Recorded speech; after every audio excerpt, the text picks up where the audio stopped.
But the American public didn't get to see the scientific data to support these mandates. Americans were aggressively bullied, shamed, and silenced for merely questioning or debating issues such as social distancing, masks, vaccines, or the origins of COVID. Many Americans were willing to comply with the 15 days to slow the spread and understood the necessity of banning travel from certain countries in an attempt to slow down the virus. But many Americans became very frustrated when components of those 15 days stretched into years. And it should not have been the case that Americans were forced to comply with oppressive mandates when those who chose to illegally cross our southern border were not. Or when Governor Newsom or Governor Whitmer were throwing parties at nice restaurants. Not a good look. Americans do not hate science, but Americans know hypocrisy when they see it. Dr. Fauci, under your leadership, the United States health agencies adopted specific policy aims as a single dogmatic truth, without the benefit of debate, out of a desire for a single narrative. Dr. Fauci, you once said, if you disagree with me, you disagree with science. Science doesn't belong to any one person. I was never taught that science turns a blind eye to hypotheses. They serve to be proven or disproven, and done so with irrefutable facts, if able. It was interesting that you chose not to pursue an aggressive and transparent scientific investigation of both natural spillover and lab leak. We have been investigating both hypotheses. You testified before the Select Subcommittee in your transcribed interview that the lab leak theory was not a conspiracy theory. You embraced the proximal origin letter. It wasn't necessarily a full peer-reviewed research paper, but you embraced proximal origin letter and you shared it with the public from the White House lawn. You stated during your transcribed interview that you did not review published articles that considered a potential lab leak of COVID-19. This is especially concerning if the works in question were conducted at a more risky and less safe BSL-2 lab. Nevertheless, any dissent from your chosen scientific position was immediately labeled as anti-science. Anything less than complete submission to the mandates could cost you your livelihood, your ability to go into public, your child's ability to attend school. Families were thrown off planes and shamed when their 2-year-olds struggled to wear a mask. Children with disabilities lost access to therapy that they and their families depended on. Students were out of the classroom and told to attend school remotely, even when the science clearly demonstrated it was safe for them to go back in the classroom. This harmed low-income students the most. And how were single-parent households supposed to teach their own children and work at the same time?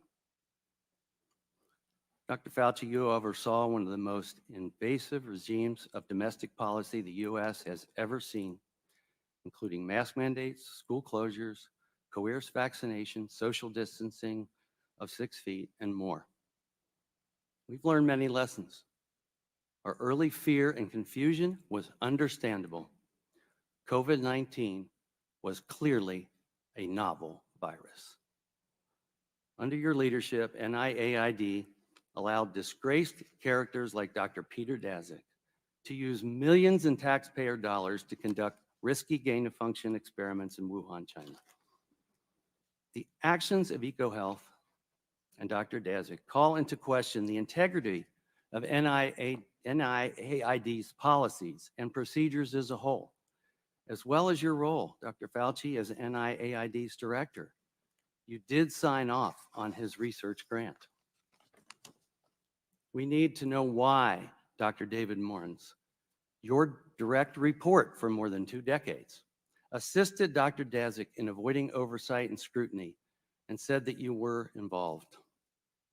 Your senior advisor and seemingly your chief of staff repeatedly attempted to evade transparency laws to shield information from public scrutiny. We have senior officials from your office in their own writing discussing breaking federal law, deleting official records, and sharing private government information with grant recipients. The office you directed and those serving under your leadership chose to flout the law and bragged about it. Why did you allow your office to be unaccountable to the American people? You were the highest paid person in the government. This makes you more accountable to the people, not less. Dr. Fauci, whether intentional or not, you became so powerful that any disagreements the public had with you were forbidden and censored on social and most legacy media time and time again. This is why so many Americans became so angry, because this was fundamentally un-American. If I make a mistake, I answer to the people of Ohio who elected me and to my own conscience. When you and your agency made mistakes, Dr. Fauci, what happened? We all need to be held accountable. Sometimes it's as simple as saying, we were wrong. You took the position that you presented the science. Your words came across to so many people as final and as infallible in matters pertaining to the pandemic. But such rigid demands of an ideologically diverse people like Americans shattered public trust in American health institutions. Because I said so has never been good enough for Americans, and it never will be. It's built into the American spirit. We have a thirst for information, a drive for advancement. Americans were first in flight. We landed on the moon. We've cured diseases. You've been part of that.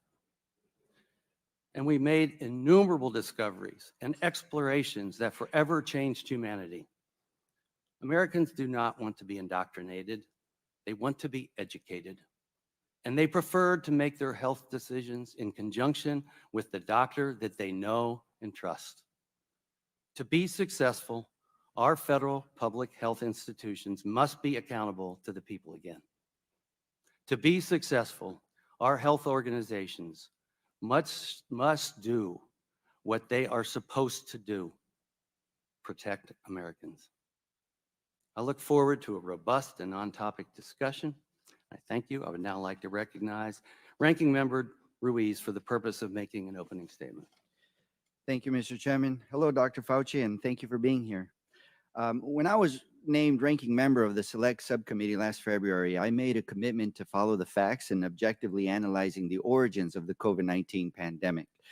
I made a promise to keep an open mind about how the pandemic started, because understanding whether the novel coronavirus emerged from a lab or from nature is essential to better preventing and preparing for future public health threats and to better protecting the American people. And as the origins of the novel coronavirus still remain inconclusive, I stand by these commitments to this day. But nearly a year and a half into House Republicans' extreme and chaotic majority, I believe we need to take stock of what the Select Subcommittee has accomplished and whether it has meaningfully improved our preparedness for the next public health threat in our nation. Under the guise of investigating the pandemic's origins, House Republicans have abdicated their responsibility to objectively examine how COVID-19 came to be, and instead weaponized concern about a lab-related origin to fuel sentiment against our nation's scientists and public health officials for partisan gain. They have done so with one particular public health official in mind, Dr. Anthony Fauci. And they have done so in an effort to deflect blame and anguish for the damage the pandemic inflicted on our society away from the former president, whose stumbling pandemic response, by some estimates, led to 400,000 unnecessary COVID-19 deaths, and on to Dr. Fauci, who worked tirelessly to stem the crisis. Over the past 15 months, the Select Subcommittee has pored over more than 425,000 pages of documents provided to us by government agencies, universities, and private citizens. We have conducted more than 100 hours of closed-door interviews with 20 current and former federal officials and scientists. And what we have found is the following. Dr. Fauci did not fund research through the EcoHealth Alliance grant that caused the COVID-19 pandemic. Dr. Fauci did not lie about gain-of-function research in Wuhan, China. And Dr. Fauci did not orchestrate a campaign to suppress the lab leak theory. After 15 months, the Select Subcommittee still does not possess a shred of evidence to substantiate these extreme allegations that Republicans have levied against Dr. Fauci for nearly 4 years. Now, I want to make something very clear. In the past month, the Select Subcommittee has held hearings where we have examined various serious issues of misconduct. In following the facts, Select Subcommittee Democrats uncovered troubling misconduct by Dr. Peter Daszak and EcoHealth Alliance, including potential efforts to mislead the federal government about the nature of its work through the evasion of reporting and transparency requirements. And less than 2 weeks ago, we heard from Dr. David Morens about his flagrant violation of the Freedom of Information Act's transparency requirements and the potential destruction of federal records. Both Dr. Daszak and Dr. Morens deserve to be held accountable for betraying the public's trust. To hold them accountable is not anti-science. It is the defense of our federal scientific and research institutions' decades-long legacy of advancing the scientific enterprise to safeguard human health. But baselessly suggesting without evidence that these discrete instances of misconduct are equivalent to our nation's scientists and public health officials causing the COVID-19 pandemic, which has killed more than 1 million Americans and inflicted an immeasurable toll on our society, is also a betrayal of the public's trust, which each of us are stewards of as elected members of this body. Today's hearing comes at a pivotal moment for our nation's public health. With the darkest days of the COVID-19 pandemic behind us, thanks to the Biden administration's leadership, we are now faced with a crisis of declining confidence in the very science and public health interventions that lifted our society from one of the most challenging periods in our nation's history. And as we look to the future, we find ourselves at a fork in the road. We can go down the path of fueling mistrust in the interventions that saved us, like vaccines, masking, and social distancing, and the public health officials like Dr. Fauci, who worked tirelessly and with extremely limited and evolving information about a novel virus to save lives during one of the greatest crises of our time. Or we can work constructively on the forward-looking policies and solutions that we know are necessary to prevent and better prepare us for the public health threats that are yet to come. Since my first day as ranking member, I set out to take the latter path, the path of putting people over politics and prioritizing solutions to better prepare us for the next pandemic. And it has been my hope that Republicans would join Democrats in the forward-looking work that will better protect our constituents. Strengthening oversight of potentially risky research domestically and abroad is an essential part of this conversation, and so is closing pathways for zoonotic transfers of viruses in nature and investing in our public health infrastructure to ensure that when future viruses arrive, we are ready. When Democrats were in the majority, we made important strides in these objectives by passing the Consolidated Appropriations Act of 2023, which strengthened the protections against undue influence in our biomedical research, improved training and transparency for the handling of select agents, paved the way for the interagency collaboration to fortify zoonotic disease prevention, invested in our infectious disease workforce, and enhanced our supply chain preparedness and ability to rapidly develop and deploy medical countermeasures. And ahead of today's hearing, more than 90 health and medical organizations, including the American Public Health Association, the American College of Physicians, the American Academy of Family Physicians, the Infectious Disease Society of America, the Association of State and Territorial Health Officials, and the National Association of County and City Health Officials wrote to the Select Subcommittee urging us to, quote, stand against efforts to weaken the ability of the nation's public health agencies to protect the nation's health, and to take additional action to fortify our nation's public health workforce and infrastructure. I seek unanimous consent to enter this letter into the hearing record. Without objection. As we sit here today, I have not lost hope that in the remaining months of the Select Subcommittee, we can work together to build on this legacy and make objectively examining the origins of the novel coronavirus a part of this forward-looking work. I stand by my commitments I mentioned earlier to take a serious, balanced look at all possibilities for the origins of COVID-19 pandemic. And I stand ready to work with every member of this Select Subcommittee on this critically important mission so that we can save future lives. And I believe I still have some time left. So at that, I'd like to recognize Mr. Raskin with the remaining time. Thank you, Dr. Ruiz. Public health is a matter of urgent and comprehensive public concern. Under Donald Trump, when the COVID-19 pandemic began and spun out of control, we came close to becoming a failed state, which the political scientists define as a state that cannot deliver the basic goods of existence to its people.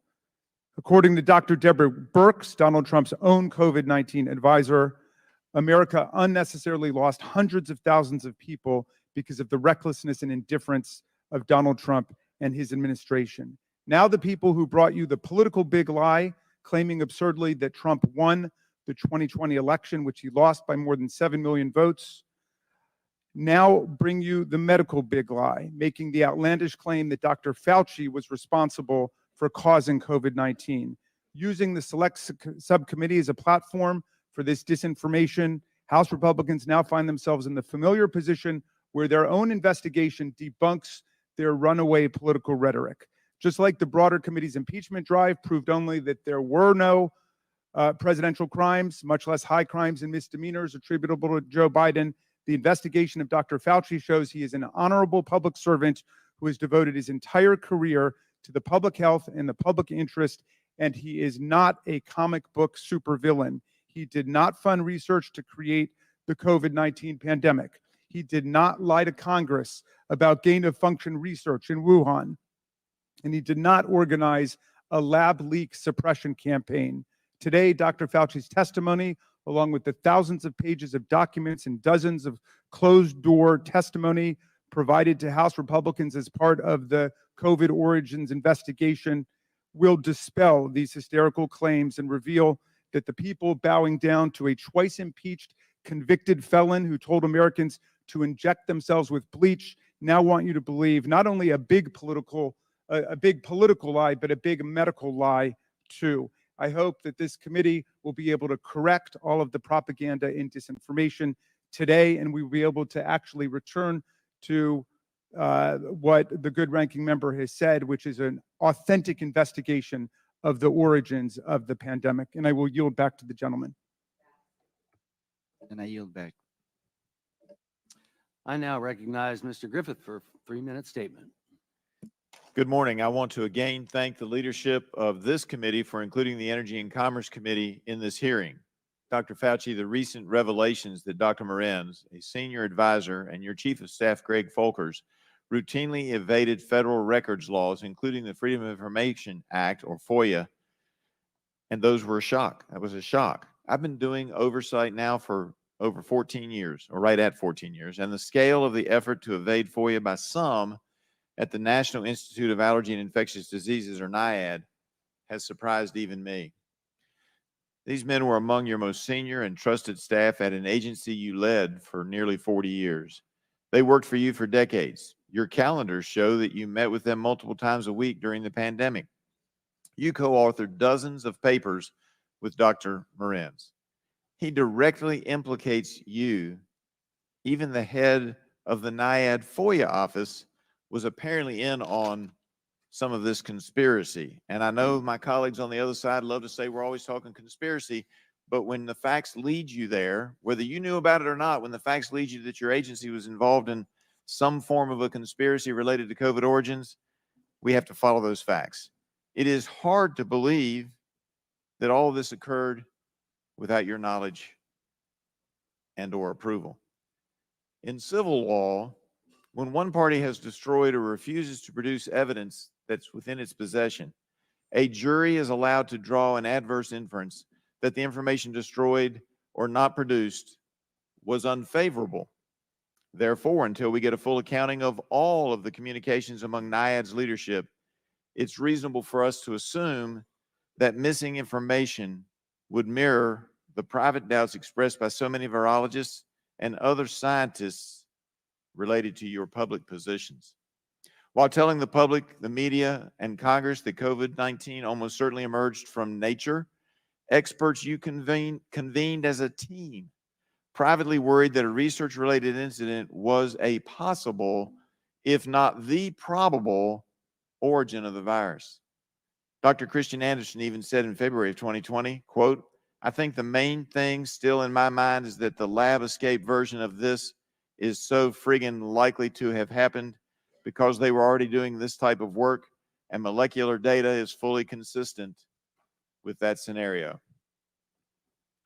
Further, while you and other NIAID officials were assuring us that the virus could not have come from the Wuhan Institute of Virology, NIAID didn't actually have an idea as to what the full scope of Wuhan's coronavirus research was, or even the trajectory of its gain-of-function research. Now, that may be because EcoHealth wasn't giving you the reports. I grant that.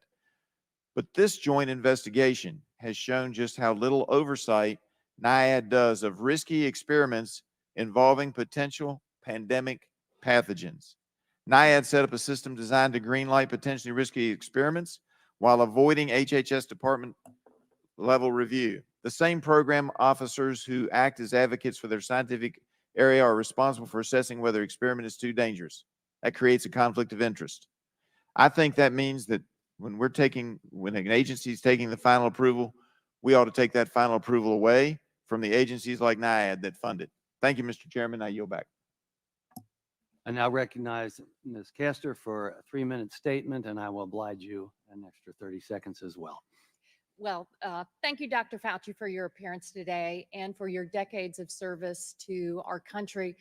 During your 39 years at the helm of America's leading health research institute, the National Institute of Allergy and Infectious Diseases, you tackled some of the most serious health threats, including AIDS, Zika, Ebola, SARS-CoV-1, and COVID-19. Your leadership and service to Republican and Democratic administrations and all Americans saved countless lives and resources. We owe you a debt of gratitude.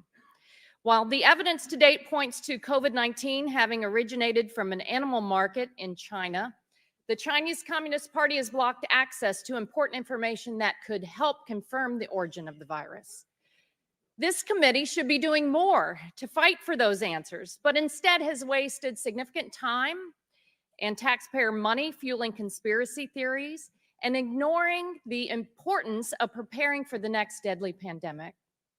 Some GOP members falsely claimed you secretly broke into CIA headquarters and coerced analysts. Others claim that you committed crimes. America's adversaries like China, Russia, and Iran love it when Americans are divided and distracted.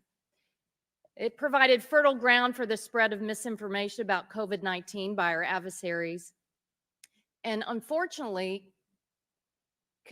fringe far-right conspiracy theories have permeated even mainstream media outlets, and some Republican members of Congress have played along.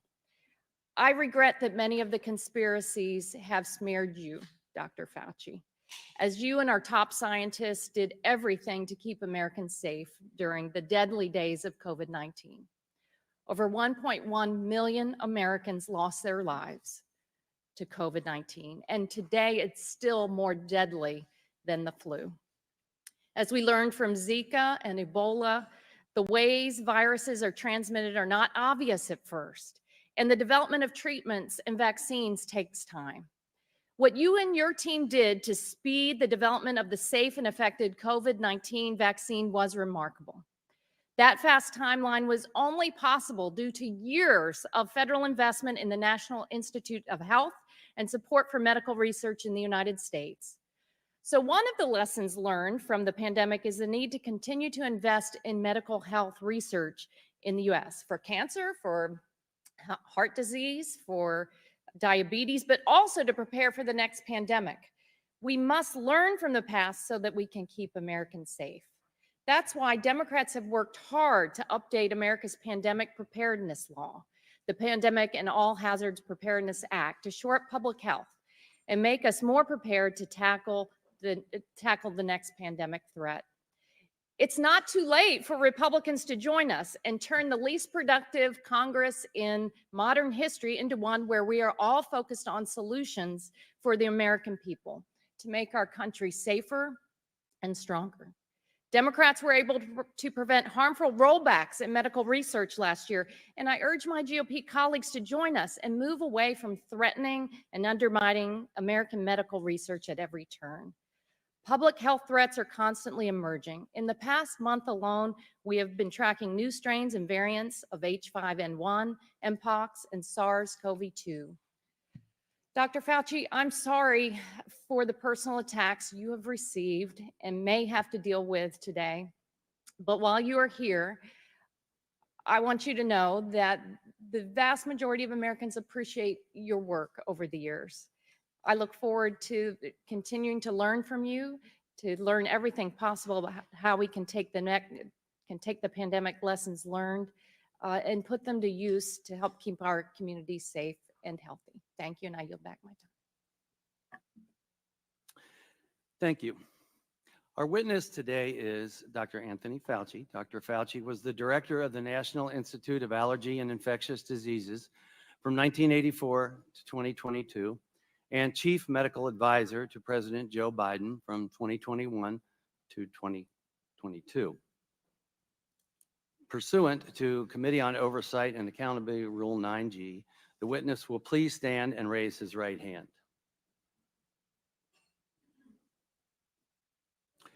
Do you solemnly swear or affirm that the testimony that you are about to give is the truth, the whole truth, and nothing but the truth, so help you God? Thank you. Let the record show that the witness answered in the affirmative. The Select Subcommittee certainly appreciates you for being here today, and we look forward to your testimony. Let me remind the witness that we have read your written statement, and it will appear in full in the hearing record. As requested, please limit your oral statement to 6 minutes. As a reminder, please press the button on the microphone in front of you so that it is on and the members can hear you. When you begin to speak, the light in front of you will turn green. After 5 minutes, the light will turn yellow, and when the red light comes on, your 6 minutes has expired, and we would ask that you please wrap up. I now recognize Dr. Fauci to give an opening statement. Mr. Chairman, Ranking Member Ruiz, members of the subcommittee, thank you for this opportunity to testify. Prior to my retirement from federal service in December 2022, I had been at the NIH for 54 years and director of NIAID for more than 38 years. In those posts, I was deeply involved in the scientific and public health response to several infectious diseases outbreaks, including HIV/AIDS, pandemic flu, Ebola, and Zika. And so, under my leadership, we were well positioned to respond to COVID-19. For at least 2 decades prior to the COVID outbreak, we at NIAID had invested billions of dollars in research on mRNA technology and immunogen design, both of which led to the swift development of COVID vaccines. Less than 11 months after the identification of this new virus, safe and highly effective vaccines were widely available, an unprecedented accomplishment in the history of vaccinology that saved tens of millions of lives worldwide. I will now use my remaining time to directly address certain issues that have been seriously distorted concerning me. The first issue concerns my actions regarding the possibility that SARS-CoV-2 might have resulted from a lab leak. On January 31st, 2020, I was informed through phone calls with Jeremy Farrar, then director of the Wellcome Trust in the UK, and then with Christian Anderson, a highly regarded scientist at Scripps Research Institute, that they and Eddie Holmes, a world-class evolutionary biologist from Australia, were concerned that the genomic sequence of SARS-CoV-2 suggested that the virus could have been manipulated in a lab. I participated in a conference call the next day with about a dozen international virologists to discuss this possibility versus a spillover from an animal reservoir. The discussion was lively, with arguments for both possibilities. 2 participants have testified before this subcommittee that I did not try to steer the discussion in any direction. It was decided that several participants would more carefully examine the genomic sequence. After this further examination, several who at first were concerned about lab manipulation became convinced that the virus was not deliberately manipulated. They concluded that the most likely scenario was a spillover from an animal reservoir, although they still kept an open mind. They appropriately published their opinion in the peer-reviewed literature. The accusation being circulated that I influenced these scientists to change their minds by bribing them with millions of dollars in grant money is absolutely false and simply preposterous. I had no input into the content of the published paper. The second issue is a false accusation that I tried to cover up the possibility that the virus originated from a lab. In fact, the truth is exactly the opposite. I now quote from an email that I sent to Professor Farrar on February 1, 2020, quote, Jeremy, I just got off the phone with Christian Anderson, and he related to me his concern about the furin site mutation in the spike protein of the virus. I told him that as soon as possible, he and Eddie Holmes should get a group of evolutionary biologists together to carefully examine the data to determine if his concerns are validated, and they should report it to the appropriate authorities.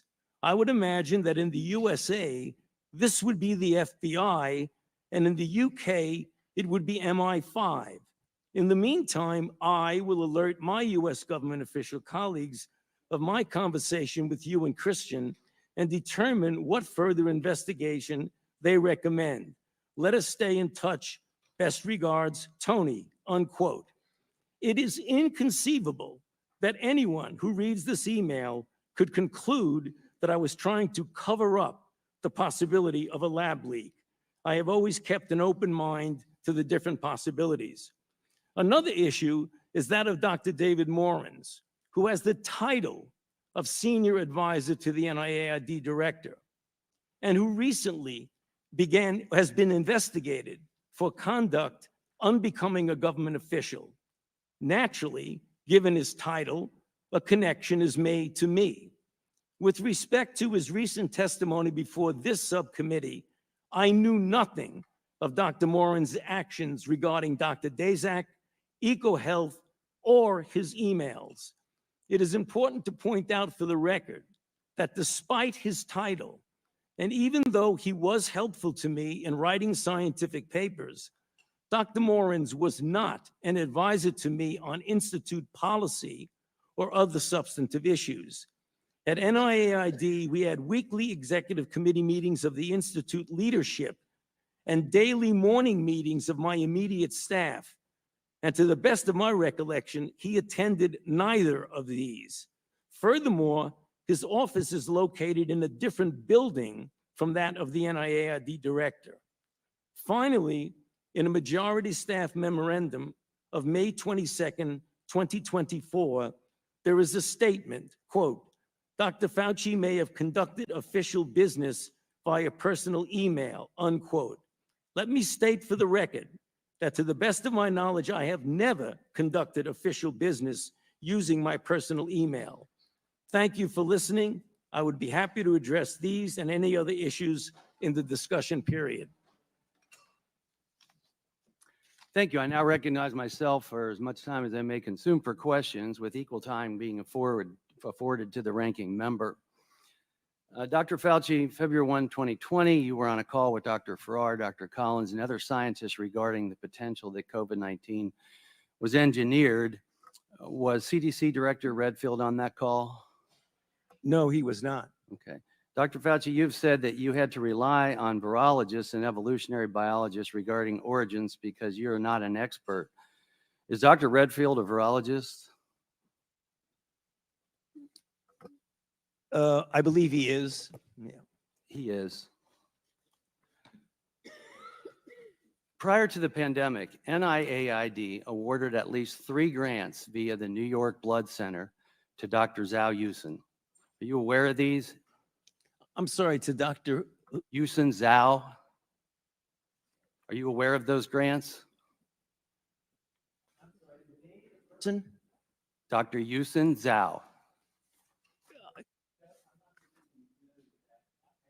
Your microphone is not on, doctor. Your microphone is not on. I'm not familiar with that name. Okay. Well, NIAID awarded at least 3 grants via the New York Blood Center to that scientist.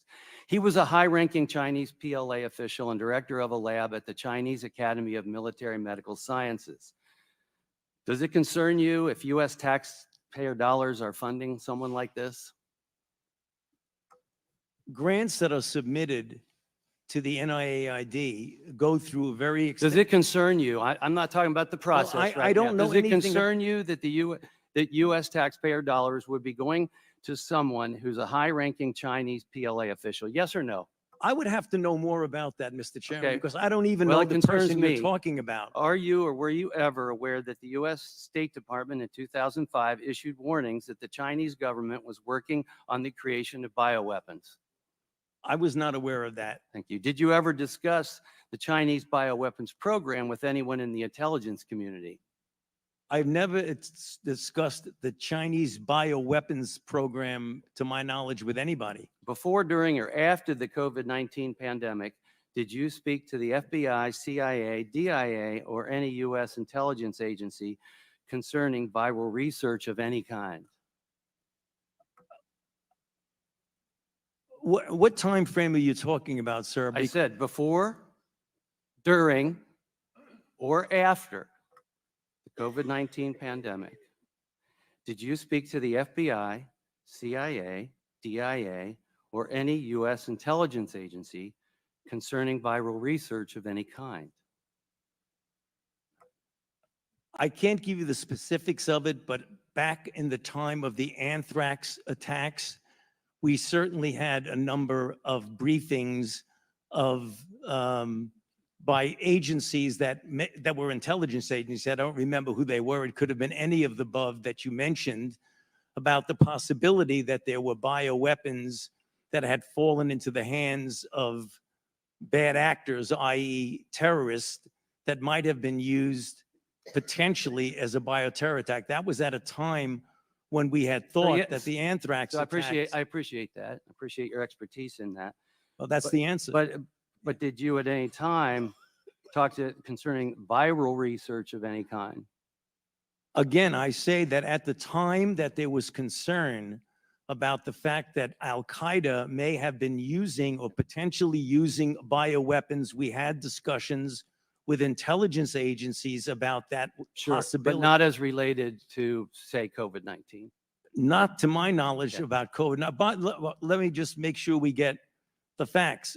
After the investigations began about COVID, I was briefed by intelligence agencies about possibilities of there being activities going on in different laboratories. I was briefed by intelligence agencies. Thank you.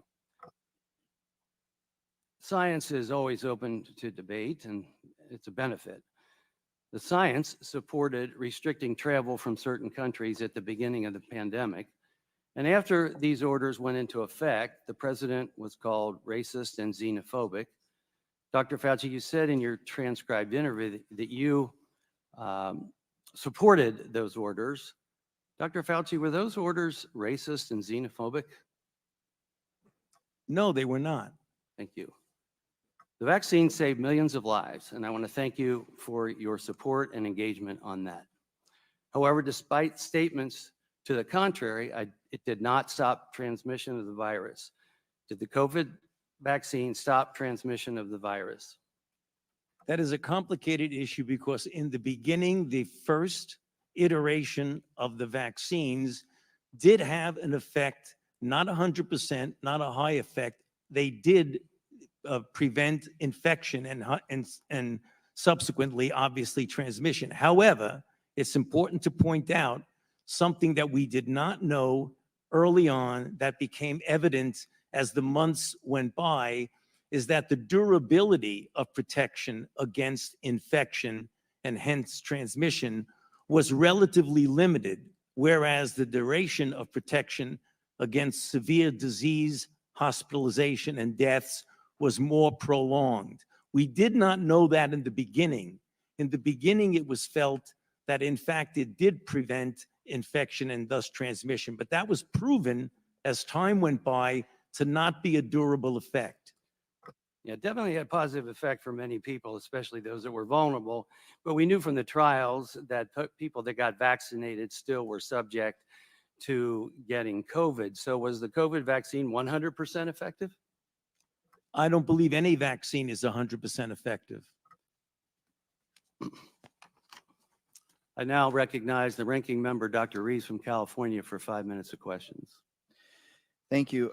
Over the past year and a half, my colleagues on the other side of the aisle have relentlessly vilified Dr. Fauci under the guise of investigating the origins of the COVID-19 pandemic. But after reviewing nearly 500,000 pages of documents, conducting 20 closed-door interviews, and receiving testimony from nearly a dozen witnesses brought before this Select Subcommittee for public hearings, they have come up empty-handed for evidence of their extreme allegations that Dr. Fauci lied about gain-of-function research at the Wuhan Institute of Virology and caused the COVID-19 pandemic. So I'd like to address both of the Republican claims in turn. Throughout the majority's investigation, the Select Subcommittee has heard 3 definitions for gain-of-function research. Of the 3, Republicans have relied heavily on an overly broad definition that has no regulatory significance. Let me repeat that. No regulatory significance. In fact, their definition is so broad that it would include the manufacture of flu vaccines as gain of function. Because it is so broad, the National Institute of Health does not use that definition when assessing whether proposed research is or is not, quote unquote, gain of function research. For those assessments, NIH has instead appropriately used the definitions provided in regulations. And to be clear, the Select Subcommittee has been reminded by witnesses after witness that NIH at all times referred to regulations for the definition of gain-of-function research, and not to a nebulous, expansive definition with no legal bearing that is so broad it could apply to, again, the manufacturing of flu vaccines. Dr. Fauci, according to the regulatory definitions, for example, in P3CO, that NIH applied to proposed research, did NIH ever fund gain-of-function research in Wuhan, China? As you said, Congressman Ruiz, according to the regulatory and operative definition of P3CO, the NIH did not fund gain-of-function research at the Wuhan Institute of Virology. Thank you. And despite my Republican colleagues' effort to fit a square peg into a round hole, it seems to me that you've been consistent on this issue from the beginning of the pandemic. And they know this, but they still use the terms gain of function loosely. And with respect to NIAID staff's assessments of whether proposed research was or was not gain of function research, were you personally involved in those assessments? Or were those assessments made several levels removed from you and by subject matter experts? Those assessments were done by highly qualified and experienced program people several levels below me. Thank you. And your public statements that NIH did not fund gain-of-function research in Wuhan reflected the assessments made by NIAID subject matter experts applying a definition found in the regulation known as the P3CO framework. Is that correct? That is correct. Thank you, and thank you for clarifying that. In fact, all of that is abundantly clear in your 2021 Senate testimony on this matter. When asked by the Senate about gain-of-function research, you testified, quote, "That is why we have committees. We have a P3CO committee." You also testified in 2021, quote, "Gain-of-function is a very nebulous term. We have spent, not us, but outside bodies, a considerable amount of effort to give a more precise definition to the type of research that is of concern that might lead to a dangerous situation." You are aware of that. That is called P3CO. That was back in 2021. At the time of your May 2021 testimony, P3CO had been the operative definition of gain-of-function research for several years, correct? That is correct. So I will note that at your transcribed interview in January, the majority conceded that NIH did not fund research in Wuhan that met the criteria of P3CO. I encourage the audience to read the transcript of that interview so you can evaluate the merit of majority's claims for yourselves. So now if we could quickly turn to the irresponsible and false accusation that you created SARS-CoV-2, the virus responsible for the COVID-19 pandemic. So this accusation centers on a grant NIAID awarded to EcoHealth Alliance with a subaward to the Wuhan Institute of Virology. And we have been entertained earlier about the suggestion that this funding could have possibly gone to a bioweapons research capacity as well. So I want to be clear, no evidence provided to the Select Subcommittee demonstrates that the work performed under NIH funding, including at the Wuhan Institute of Virology, led to the creation of SARS-CoV-2. The majority has failed to demonstrate or even credibly suggest that any of the viruses studied under the grant could even possibly have been the progenitor virus.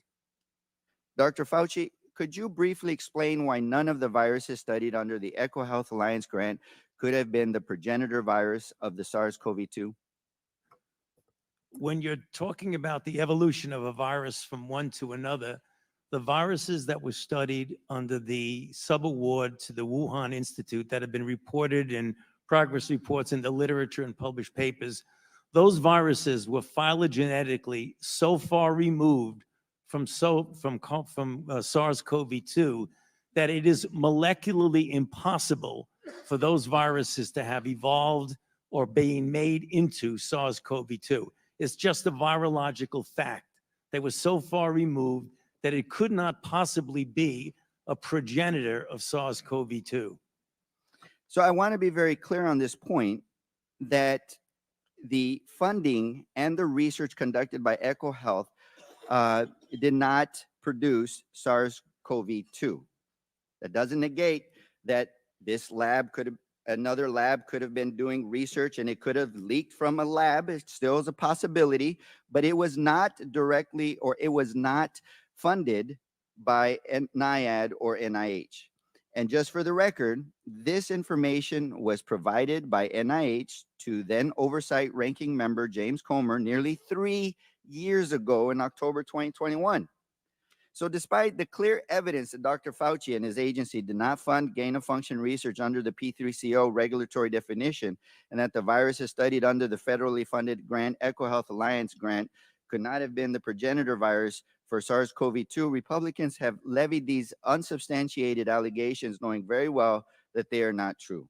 And they have done so to push their extreme partisan narrative that Dr. Fauci and our nation's public health officials caused the COVID-19 pandemic. Yep. Now recognize the chairman of the full committee, Mr. Comer from Kentucky, for 5 minutes of question. Thank you. Dr. Fauci, in your opening statement, you attempt to distance yourself from your previous senior advisor, Dr. Moran's. You say that Dr. Moran's title was just made up, that he was not an advisor to you, and that his office was in a different building. So, Dr. Fauci, did Dr. Moran's report directly to you? Actually, I'm not sure exactly what the on-paper report is. He is senior advisor to the director, but it is conceivable we can get that information. He might have reported through someone lower, like my But he did. deputy. So your senior advisor did not report directly to you? There are very few people who report directly to me. Okay, Dr. Moran's testified that he could walk into your office anytime he wanted to. Is that true? No, that's not true. You don't just walk into the office. I mean, he's there. I mean, it's conceivable that Did he could. ever walk into your office? I would say he did occasionally, but the idea, can I finish the answer to you, sir? No, because I've got a lot of questions. Okay. Dr. Fauci, did you ever delete an official record? No. Dr. Fauci, did you ever conduct official business via email? To the best of my recollection and knowledge, I have never conducted official business via my private email. So there's a troubling pattern of behavior from your inner circle, not just Dr. Moran's, but also your chief of staff, Mr. Folkers. Do you agree that it violates NIAID policy to use personal email for official purposes? The Dr. Morin's issue that was discussed by this committee violates NIH policy, yes. But does using official email, using a personal email for official business, does You- that violate policy? Using a personal email for official business violates NIH policy. Does it violate NIAID policy to delete records to intentionally avoid FOIA? Yes, Okay. On April 28, 2020, Dr. Moran's edited an EcoHealth press release regarding the grant termination. Does that violate policy? that was inappropriate for him to be doing that for a grantee as a conflict of interest, among other things. So on March 29, 2021, Dr. Moran's edited a letter that Dr. Dasick was sending to NIH. Does that violate policy? Yes, it does. On October 25th, 2021, Dr. Moran's provided Dr. Dasick with advice regarding how to mislead NIH on EcoHealth's late progress report. Does that violate policy? That was wrong and inappropriate and violated policy. On December 7th, 2021, Dr. Moran's wrote to the chair of EcoHealth's board of directors to, quote, put in a word, end quote, for Dr. Dasick. Does that violate policy? Should not have done that. That was wrong. And that violates policy. Well, I'm not sure of a specific policy, but I imagine it does violate policy. He should not have been doing that. In addition to all those actions, Dr. Moran's wrote to Dr. Dasick, quote, Peter, from Tony's numerous recent comments to me, they are trying to protect you, end quote. Did you ever talk to Dr. Moran's about Dr. Dasick or EcoHealth Alliance? I can tell you, regarding what you said, I never spoke about protecting him. I mean, obviously, we knew that Dasick was a grantee, so I may have mentioned and discussed Dr. Dasick because he's a grantee, So but he I just never made spoke that up. about You're protecting testifying him. that he just made that up. Excuse me? You're testifying that Dr. Moran's just made that up. I don't know where he got that, but that's not true. So by this point, Dr. Fauci, when these emails were written, you should have known that Dr. Dasick was more than 2 years late on a required progress report with his grant. Dr. Dasick conducted an experiment that resulted in a novel virus showing excess growth, that Dr. Dasick failed to report that experiment, that Dr. Dasick was protecting the Wuhan lab and not sharing its lab notebooks, and that Dr. Dasick failed to disclose obvious conflicts of interest. So why were you trying to protect Dr. Dasick and EcoHealth Alliance? I repeat on the record, I have not tried to protect Dr. Dasick. And that's number one. Number two, you said something that's not true, because I did not know about the compliance issues until well after the fact, when I was being briefed for going to before a congressional committee. So it wasn't as these things were going on, I knew that he was withholding. Did you know about Dr. Moran's close relationship with Dr. Dasick? Dr. Moran's made it clear that Dr. Dasick was his friend. I did not engage in any of that interaction between them. And just lastly, if I may, Mr. Chair, you testified and answered the chairman's question that you never had any communication with the intelligence community throughout all of COVID. Did I understand that correctly? No, you heard wrong. I said I did have communication. I was briefed by the intelligence community multiple times during the COVID issue. And you never, Gentleman's time has expired. I now recognize the ranking member of the full committee, Mr. Raskin from Maryland, for 5 minutes of questions. Okay, first, Dr. Fauci, thank you for your testimony and your extraordinary service to the American people. Let me just start. Was there anything you wanted to clear up in that last exchange where you were interrupted?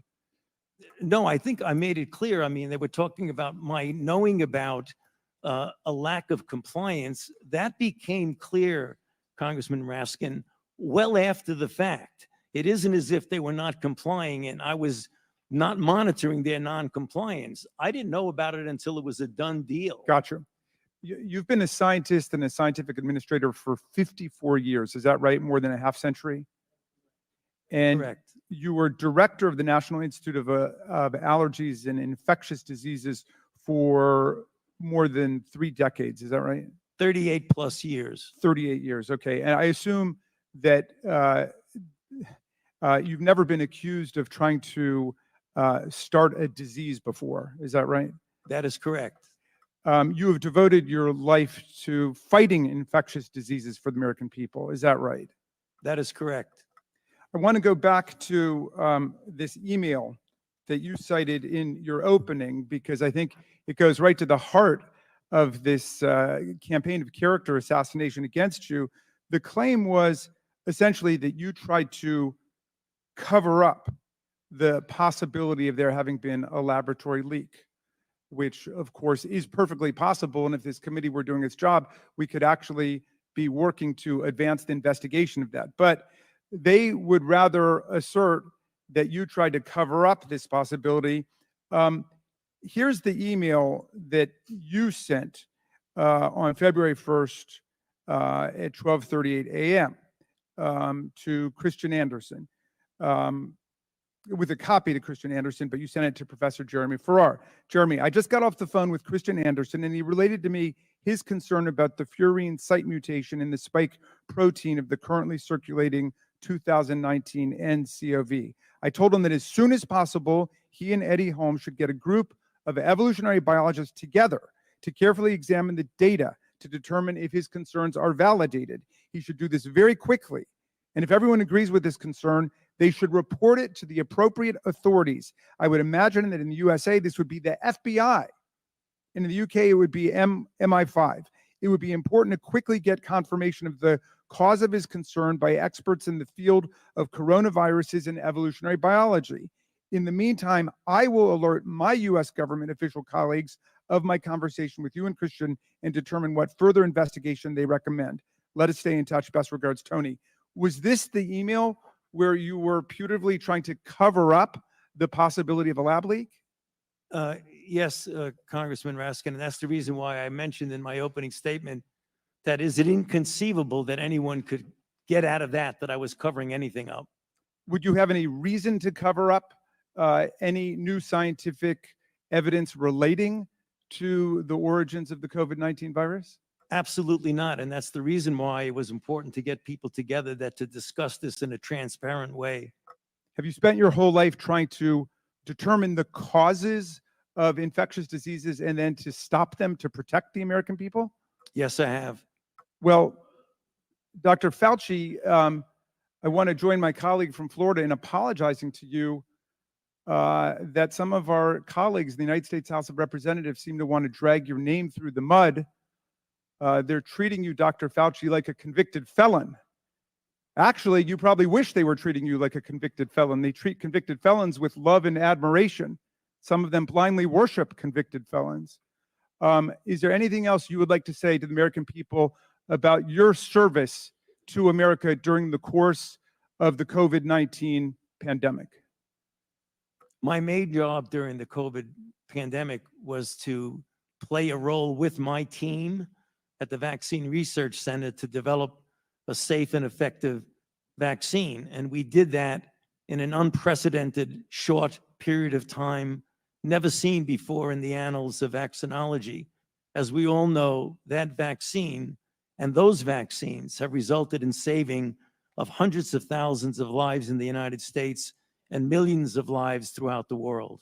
Well, you have fought AIDS and HIV. You have fought COVID-19, and you are fearless in doing so. Do you have any reason to be afraid of scientific evidence or data or the truth? Not at all. Thank you. I will yield back to you, Mr. Chairman. Now recognize Mr. Griffith from Virginia for 5 minutes of questions. Thank you, Mr. Chairman.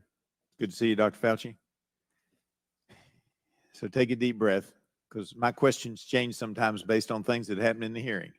And I want you to follow the bouncing ball with me. And there's no gotcha at the end of this. I'm just trying to figure this out.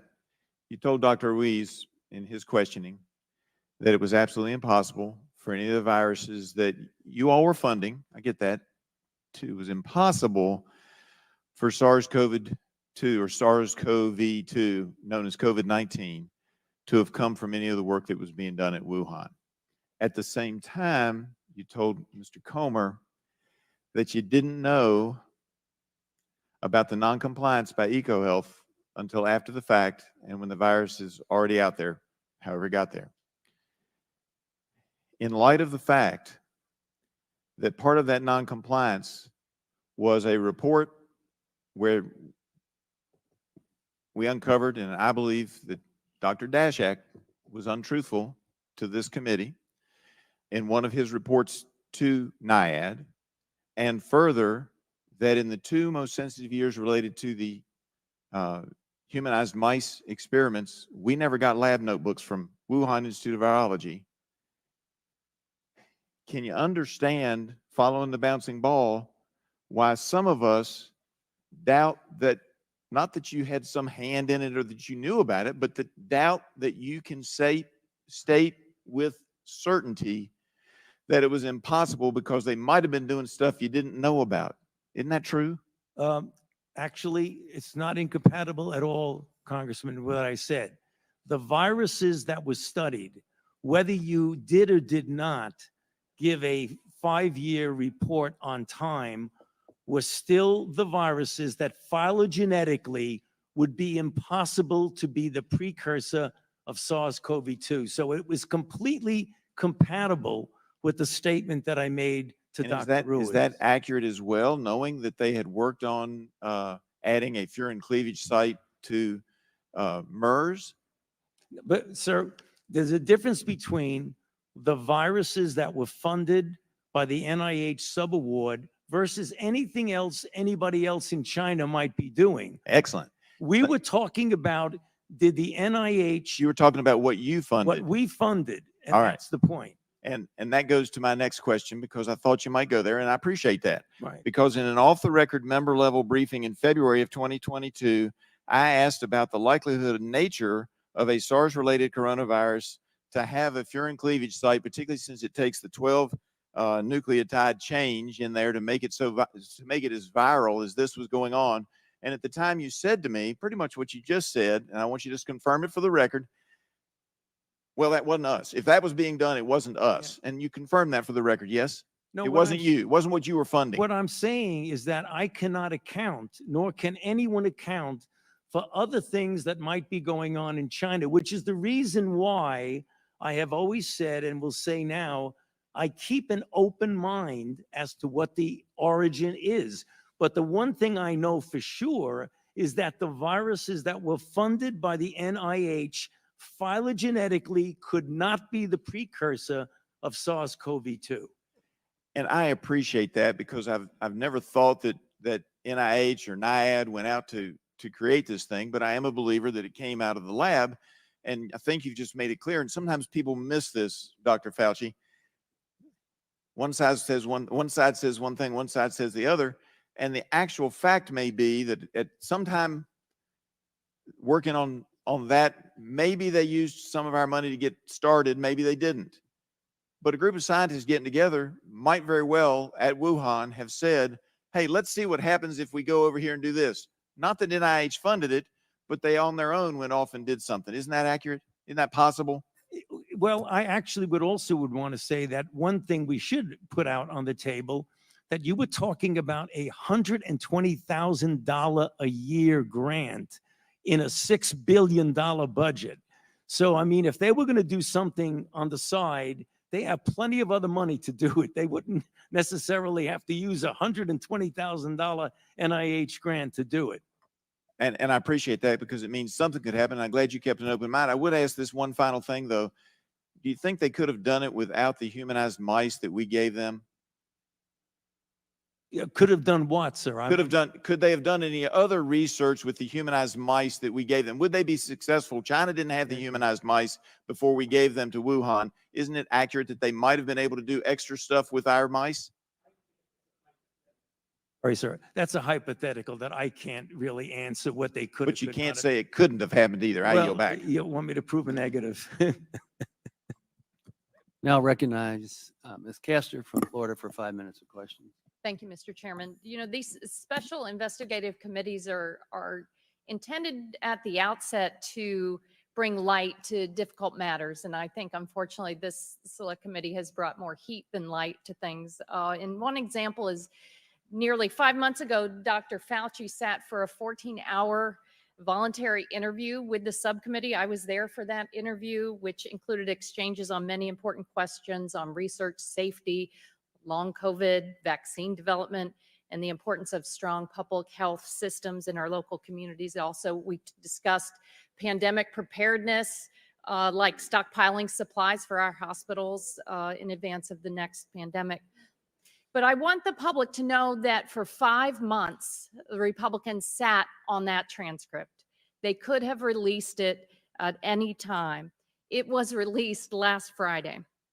If the public had seen it 5 months ago, they would know that the Republicans failed to find a shred of evidence of their far-fetched conspiracy linking Dr. Fauci to a cover-up of the origins of the pandemic.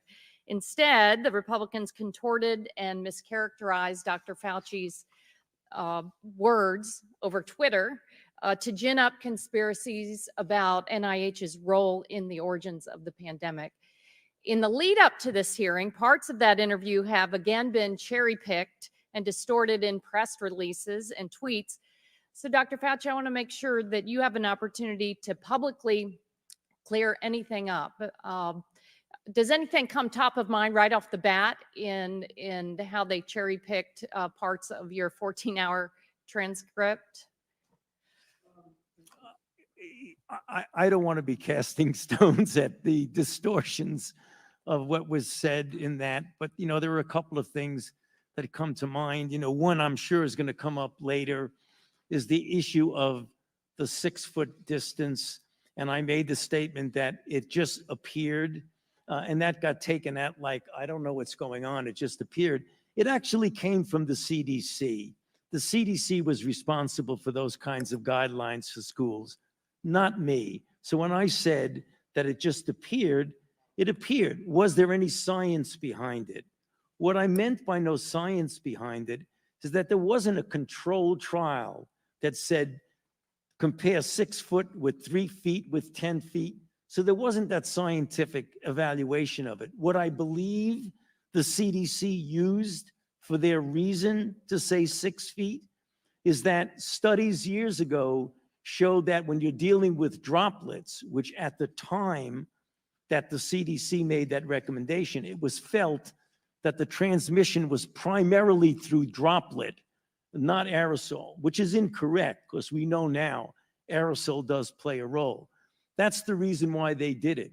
It had little to do with me since I didn't make the recommendation, and my saying there was no science behind it means there was no clinical trial that proved that. That's just one of the things that got a little distorted in the response to that. And I've learned and watched you over the years. I have to go back to the Zika outbreak where we didn't know how exactly it was being transmitted, and at one point we weren't aware that some of it was sexually transmitted. Okay, that's an example of why with these public health threats that you learn unfortunately as we go along. Talk a little bit about the Zika health threat and how that we didn't know what was happening in early days. Your microphone. Right. I'm glad you brought that up because it really is also reflective of what went on in the early months of COVID. When you're dealing with an outbreak that's a novel outbreak, the Zika outbreak that caused microcephaly was novel. We have never seen that before. COVID was novel. We'd never seen that before. When you're dealing with a new outbreak, things change. The scientific process collects the information that will allow you at that time to make a determination, a recommendation, or a guideline. As things evolve and change and you get more information, it is important that you use the scientific process to gain that information and perhaps change the way you think of things, change your guideline, and change your recommendation. And that really goes across the board because you're dealing with something that needs to be modified because it's a moving target. Zika was a moving target. COVID was a moving target. Well, thank you very much. And I want to thank the Democratic staff for your minority report. And if it's not already submitted for the record, I'd like to ask unanimous consent to offer into the record the Democratic staff report just completed. Republicans, Fauci flop, Select Committee's 15-month probe fails to find evidence of extreme claims linking Dr. Fauci to COVID-19's origin. Without And objection. thank the staff. This is an outstanding report that folks should read. Thank you. Now recognize Ms. Malliotakis from New York for 5 minutes of questions. Thank you, Mr. Chairman. I think many of us in the committee are really disturbed by revelations to this committee that there were officials at NIH that deleted government records, they deleted personal, or they used personal information, personal emails to communicate and circumvent freedom of information laws. So I just had a couple questions about that. Dr. Fauci, did you delete any emails or records related to the Wuhan lab or the origins of the virus? No, I did not. Okay. Dr. Morins said in a May 2021 email, he indicated that he was connecting people to you in a, quote, secret back channel. Do you know what he was referring to? I don't have any idea what he's talking about. There is no back channel at NIAID. Okay, there is, he also said in another email that there is no worry about Freedom of Information Act. I can send stuff to Tony on his private email.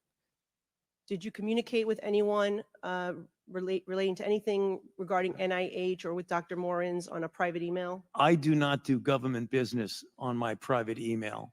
Okay, so have you communicated with Dr. Morins via private email, even if it was not necessarily your definition of government business? It might have been because, as I mentioned in my opening statement, one of his functions is to write chapters, medical scientific chapters with me. So it is conceivable that I communicated with him on my private email when we were writing a chapter, and that was not official. What about Peter Daszak? No. Okay. I just want to clarify for the record, because today you testified that you did not suppress the lab leak theory, yet in the past you have said, quote, it is a distortion of reality, unquote. You've said, quote, I've heard these conspiracy theories, and like all conspiracy theories, they're just conspiracy theories.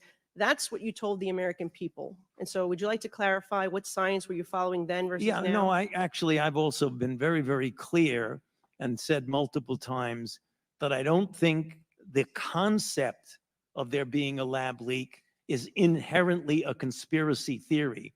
What is conspiracy is the kind of distortions of that particular subject, like it was a lab leak and I was parachuted into the CIA like Jason Bourne and told the CIA that they should really not be talking about a lab leak. Thank you. That's the conspiracy. Appreciate that. Dr. Fauci, how much have you earned from royalties from pharmaceutical companies since the pandemic began in 2021?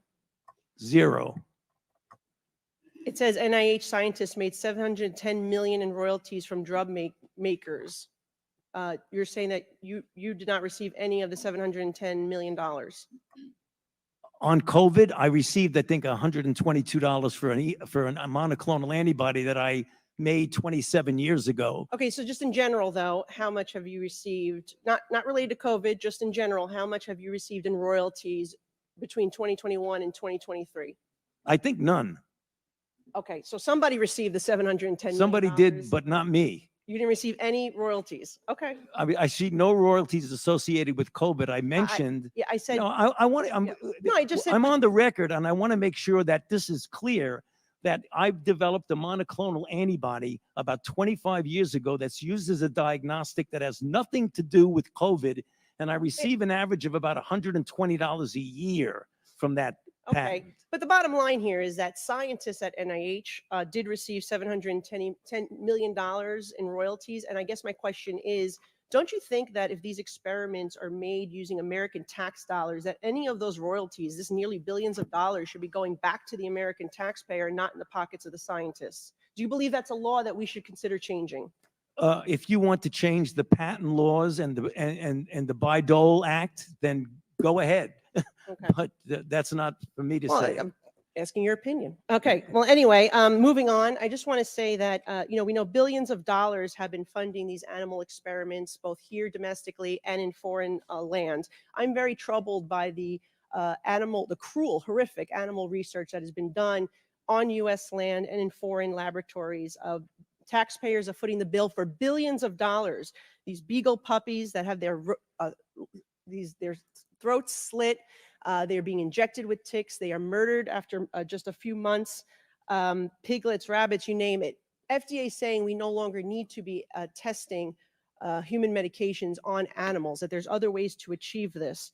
Can you comment on that, if it's time for the United States of America to be moving on from these cruel animal and horrific costly tests? I'd be happy to comment, but I'm puzzled as to what that has to do with the origins of COVID. Well, I have a question about it. Okay, and you're I'd be before happy this to committee, answer and it. it has to do in general with Yeah. the amount of waste of tax dollars Right. that NIH is using.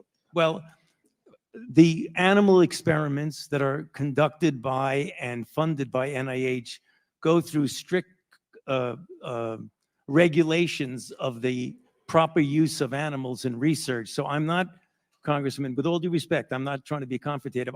I'm not sure what you're talking about, but the experiments that the NIH funded go through strict regulatory processes of the treatment of animals, the humane treatment of animals. Well, they're not very humane, and I will say, as the former director, you signed off on these experiments, and so my time has expired, and we will. Well, I signed off on them because they were approved by a peer review. Now recognize Ms. Dingle from Michigan for 5 minutes of questions. Thank you, Mr. Chairman. You know, instead of actually taking a serious look at the various ways by which this virus could have emerged in a lab or in nature, my Republican colleagues and friends have spent the last 15 months trying to pin blame on NIH, NIAID, and specifically Dr. Fauci for the COVID-19 pandemic.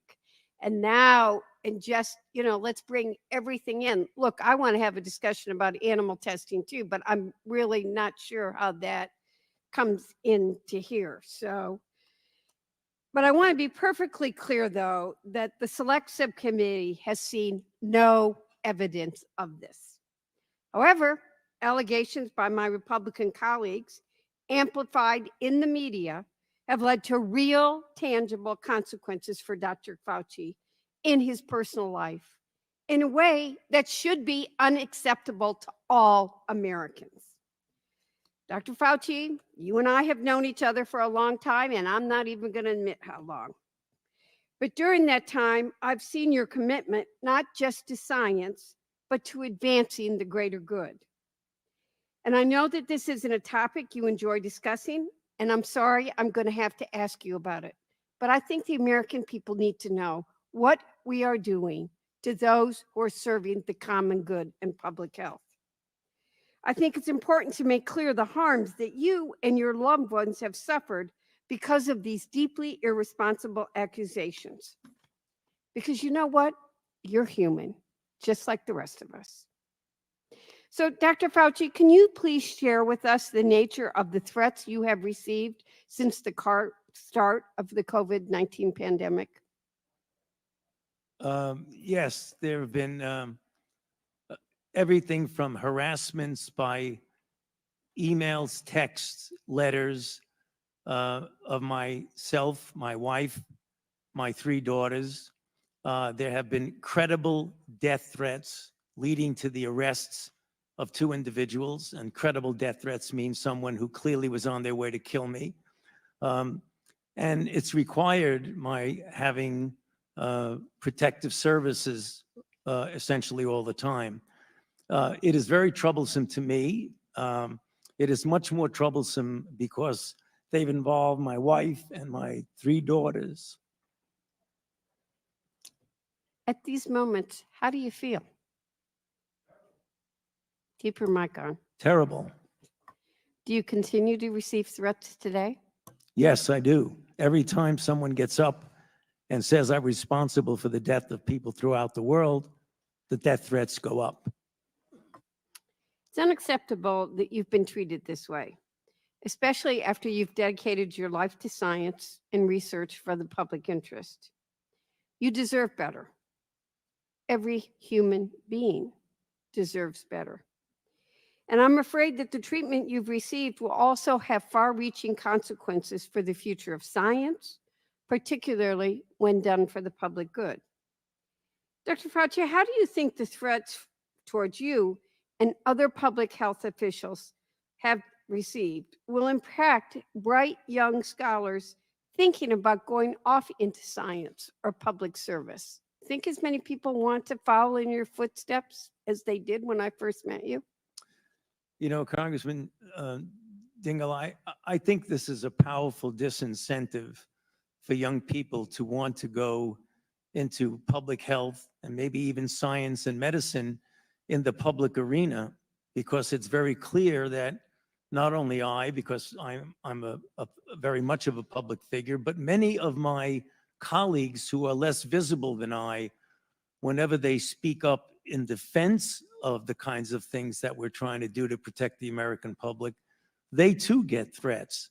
And when they see that their colleagues get threats, they say to themselves, I don't want to go there. Why should I get involved in that? And you have some potentially very good talent that would be important to maintain the integrity and the excellence of the public health enterprise in the United States. We're not getting the best people coming in because they're reluctant to put themselves and their family through what they see their colleagues being put through. Well, you're right. You're not alone in feeling that way. In fact, ahead of today's hearing, the Select Subcommittee received a letter from the Association of State and Territorial Health Officials, which represents public health officials in communities of all political persuasions, detailing the surge of harassment, intimidation, hate speech, threats of violence, and death threats that their members faced during the pandemic. I'm going to ask you to insert into the letter, but I wanted to just make the point before I close, Mr. Chairman, that as many as 40% of public health workers have been bullied, threatened, or harassed. And I think we all need to take that on as a public health issue. I'd ask to enter the letter into the record and yield back. Without objection. Thank you, Mr. And now recognize Ms. Lesko from Arizona for 5 minutes of question. Thank you, Mr. Chair. Dr. Fauci, did the National Institute of Health fund the potentially dangerous enhanced potential pandemic pathogens gain of function research at the Wuhan Institute of Virology? I would not characterize it the way you did. The National Institutes of Health, through a sub-award to the Wuhan Institute of Virology, funded research on the surveillance of and the possibility of emerging infections. I would not characterize it as dangerous gain of function research. I've already testified to that effect a couple of times. So you're saying no, correct? In his May 16th, I'm saying no because they've said no multiple times, Thank including you. on the transcribed interview. In his May 16th, 2024 testimony, the NIH Deputy Director Tabak said, and I quote, "I can tell you that the failure of the Wuhan Institute of Virology to provide us with the data that we requested and the lab notebooks that we requested certainly impeded our ability to understand what was really going on with the experiments that we have been discussing this morning."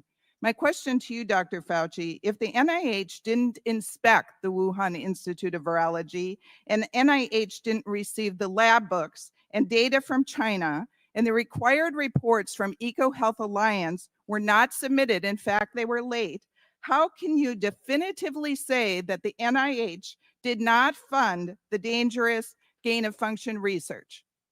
I go back to what I said, that the gain of function research by the operative and regulatory definition of P3CO does not include at all the viruses that were studied under the sub-award. How do you know that, sir, if there was no lab books, because nothing from China? We know what viruses they were studying.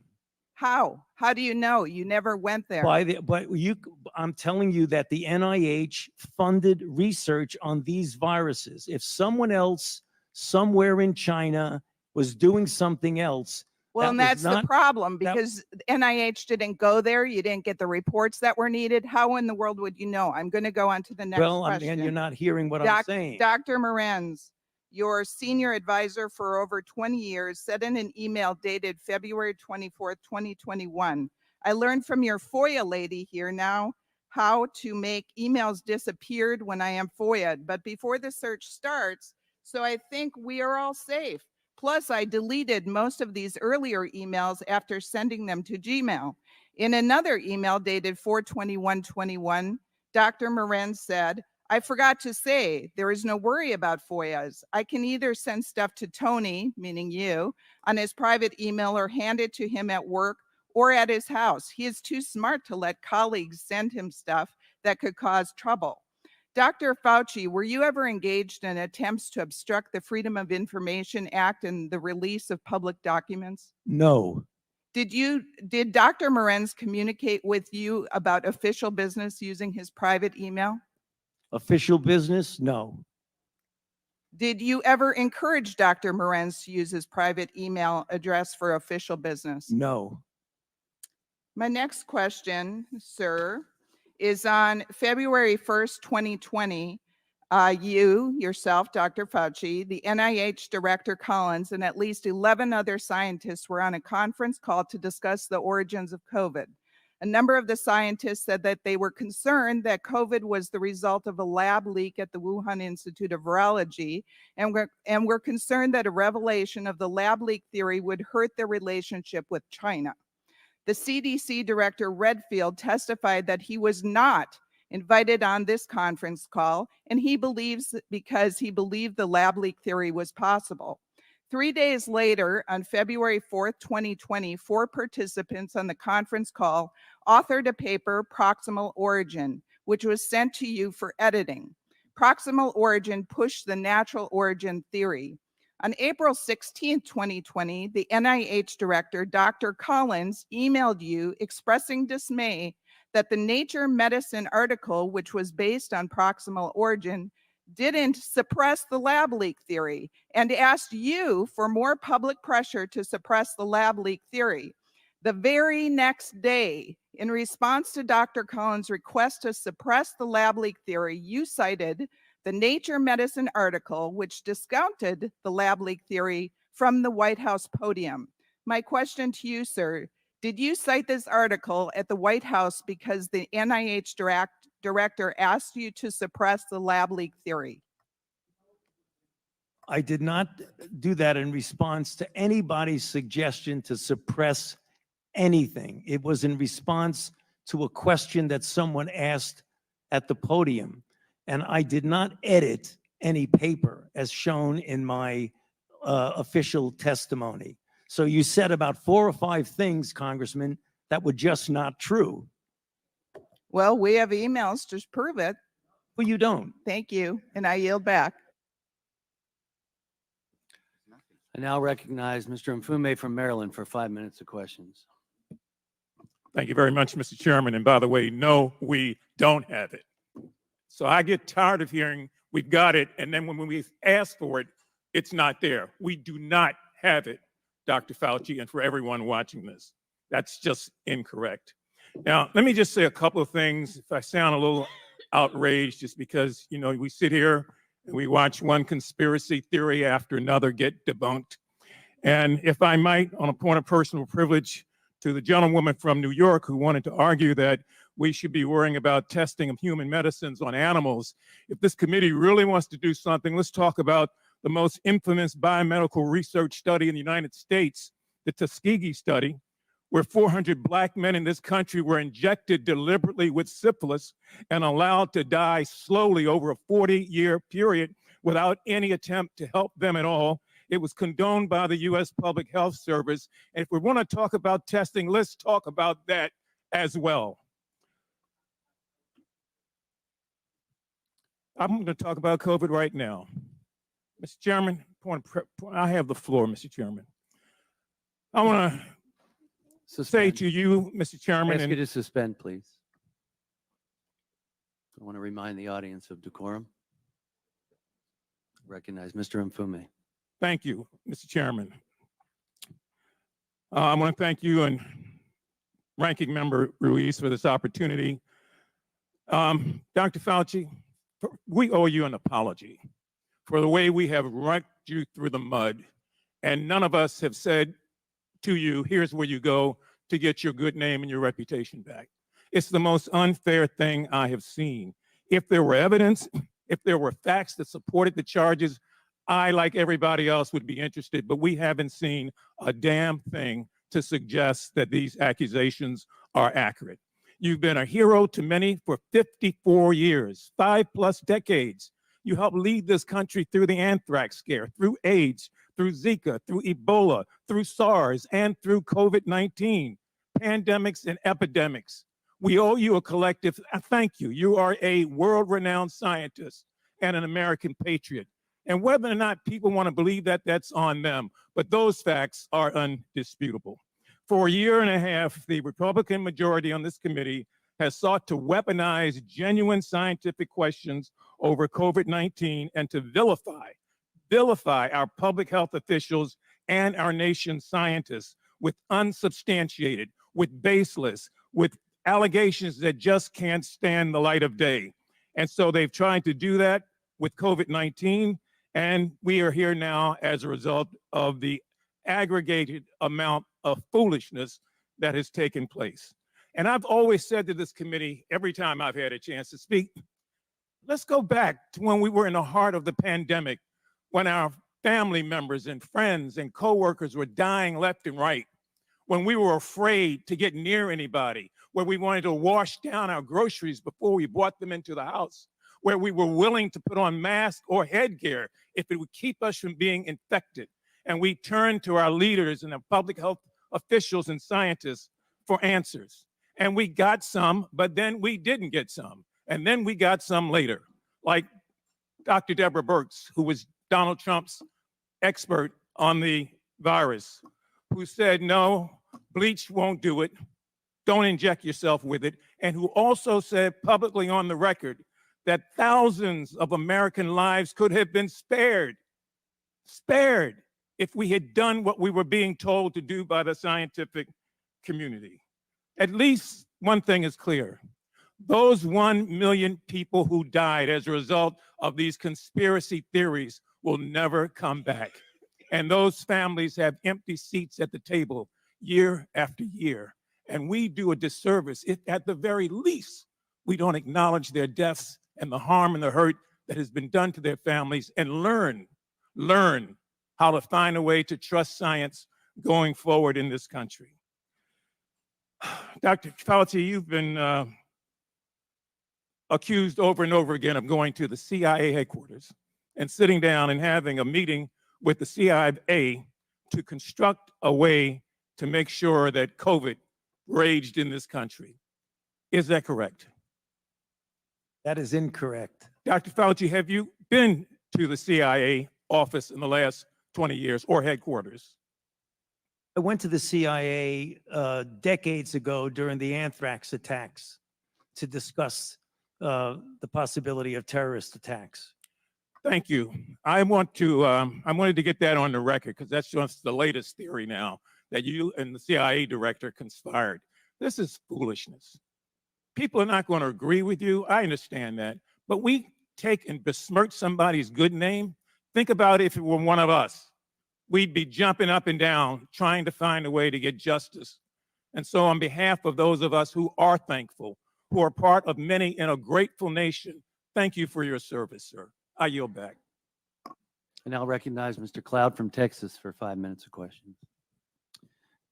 Thank you, Mr. Chairman. Thank you for being here. And I do want to echo some of what Mr. Nfume said, because I do think we need to focus on the people. And I think that's really what the angst that's left with the American people. It's what they had to walk through during this time. I'm going to go down a list of mitigation measures that you supported over the course of the pandemic and ask you just to give a yes or no as to whether you still believe these measures were justified. Business closures. Not hearing you at all. Could you please speak louder? Into the mic? Sure. I'm going to go through a list of COVID mitigation measures that you supported over the course of the pandemic and ask you to give me a yes or no as to whether you believe these measures were justified. Business closures. Early on, when 5,000 people were dying a day, yes. Church closures, Same thing. school closures, Again, the stay-at-home orders. these were important when we were trying to stop the tsunami of deaths that were occurring early on. How Early long on, you kept them going is debatable. mask mandates for adults, mask mandates for children, mask mandates for children under 5. And going back to what I said before, all of that is in the context of, at the time, 4 to Mask mandates for children 5,000 under people a 5, day there's were scientific dying. evidence for that. Excuse me? Mask mandates for children under 5, there's scientific evidence supporting that. There was no study that did masks on kids before. You couldn't do the study. You had to respond Right. to an epidemic that was killing 4 to 5,000 Americans per Vaccine day. mandates for employees, vaccine mandates for students, vaccine mandates for military. Vaccines save lives. It is very, very clear that vaccines have saved hundreds of thousands of Americans and millions I'm not of debating. We're talking people about the worldwide. COVID-19. Did or do the vaccines, the COVID-19 vaccine stop anyone from getting COVID? I answered that question to the chairman. Early on, it became clear that They did. no, actually, no. In the beginning, not. it clearly prevented infection in a certain percentage of people, but the durability of its ability to prevent infection was not long. It was measured in months. And they didn't stop you from spreading it either. Early on, it did if it prevented infection, but what became clear that it did not prevent transmission when the ability to prevent infection waned. I think what's troubling is when the American people look at the certainty and the case at which people lost jobs, they lost livelihoods. I had rural hospitals in my area that did not have a single case of COVID in their rural community that had to shut down and people not get care that they did need for cancer, and some passed away because of those kind of things. Time after time again, people's lives are destroyed, and we have not seen the same sort of, once the new data came available, we did not see a change of course. And you'll point out, for example, in the schools that the CDC, put out the guidelines, for example. But we know that those guidelines end up being protection from lawsuits. It's, if you don't want to be sued, you better follow the guidelines. So they're not mandates, de facto mandates, but they turn out to be such a mandate. And when the science began to change, we all understand that in the first few weeks, even a couple months, we were all trying to figure it out. I think there's a lot of grace for that. The concern is that as the science became available, there wasn't like a, oh, maybe we should consider the lab leak theory. Oh, maybe we should consider natural. Stood on the sidelines talking about these things, and it's left the American people with a tremendous distrust. I want to talk a little bit about the grant process. My understanding from your testimony to us, it says that the NIH process for awarding grants is that basically research proposal goes to peer review committee to receive a priority score. Then it goes to an advisory council for NIH personnel. It receives a final, basically the group votes on it, and then eventually it ends up on your desk for signature. Right. Now, you said in that sometimes, if I recall correctly, those grants are often approved in block, in mass, when they're voted on, and then you sign off on them. That's correct. This is one of the things that's really troubling to the American people, because they look at their lives being destroyed, and there's no one to hold accountable, because these systems of accountability have become systems of plausible deniability. And so your name is on every single grant, but yet you absolve yourself of any sort of responsibility by saying, well, it goes to this committee that's, that has a number of people on it, and they're approved in block. And so there's no accountability for anything, any of the taxpayer dollars that are going forth. I disagree with you, Congressman, because if you look at the number of grants, we fund thousands of grants. It would be physically impossible for me to go through every single grant in a detailed way to understand it. That is true not only for me, but for virtually every institute at the NIH. Then why does your signature go on it? Because somebody has to sign off on it, and you trust the expertise and the competence of the staff that go over Then what it is the very mechanism for carefully. holding Gentleman's people time has accountable? expired. I now recognize Ms. Ross from North Carolina for 5 minutes of questions. Thank you, Mr. Chairman.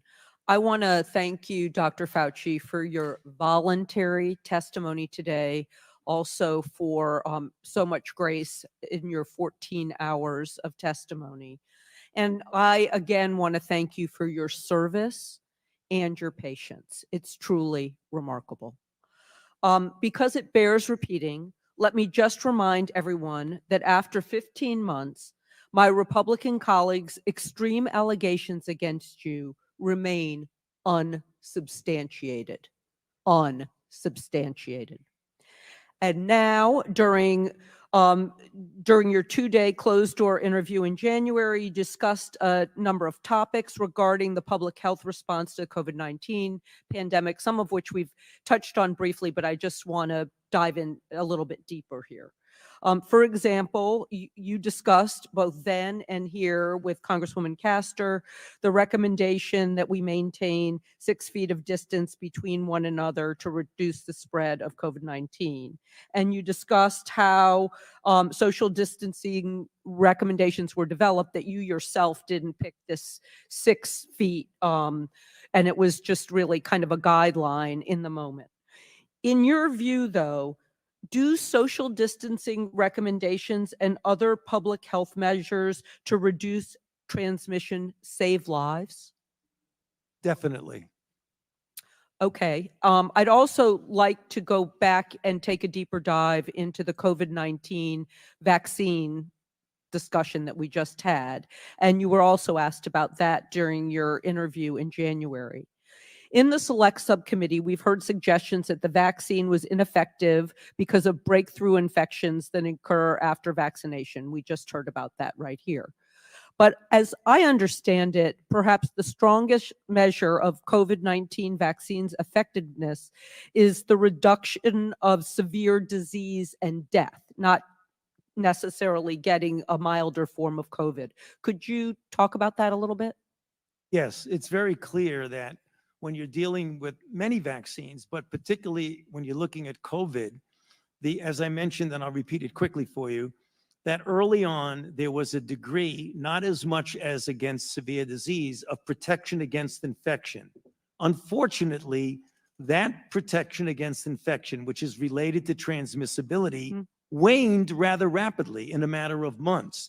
What has stood firm, well, much better than transmission and much better than infection, is the ability to prevent someone from hospitalizations and deaths. And in fact, the curves, Congresswoman, are stunning. When you look at the deaths and hospitalizations of people who are unvaccinated, it's like this. When you look at the deaths and hospitalizations for people who are vaccinated and boosted, it's like this. The difference is profound. When you're dealing with infection, again, less so because of the waning of protection against infection. Well, and that was also confirmed by a Commonwealth Fund December 2022 report that which came out 2 years after the Biden administration's effort to get COVID-19 vaccines in arms, and your effort too, that it prevented more than 3 million deaths and averted 18 million hospitalizations. And that came out in 2002, but it seems to corroborate what you're saying. Indeed, and $1.15 trillion in healthcare costs. Thank you for that add. One pillar of the vaccine requirements was to have an increased uptake in the COVID-19 vaccines. And that at the time was supported by leading physicians, including the American Medical Association, the American Academy of Family Physicians, the American Academy of Pediatrics, and more. Were the vaccine requirements a clinically sound tool for improving uptake of a safe and effective vaccine? Yes, you would like people to get vaccinated voluntarily and realizing the important effect on it. But the fact that people were vaccinated by whatever their motivation was clearly saved many, many lives. And just with the 17 seconds I have, What steps can public health officials take to bolster confidence in these life-saving interventions since there has been so much misinformation circulating?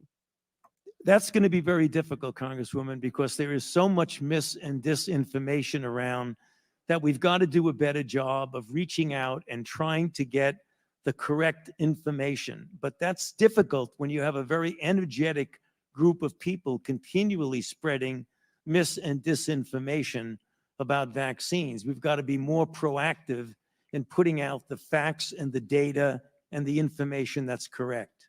Thank you very much for your testimony, and I yield back. Now recognize Dr. Joyce from Pennsylvania for 5 minutes of questions.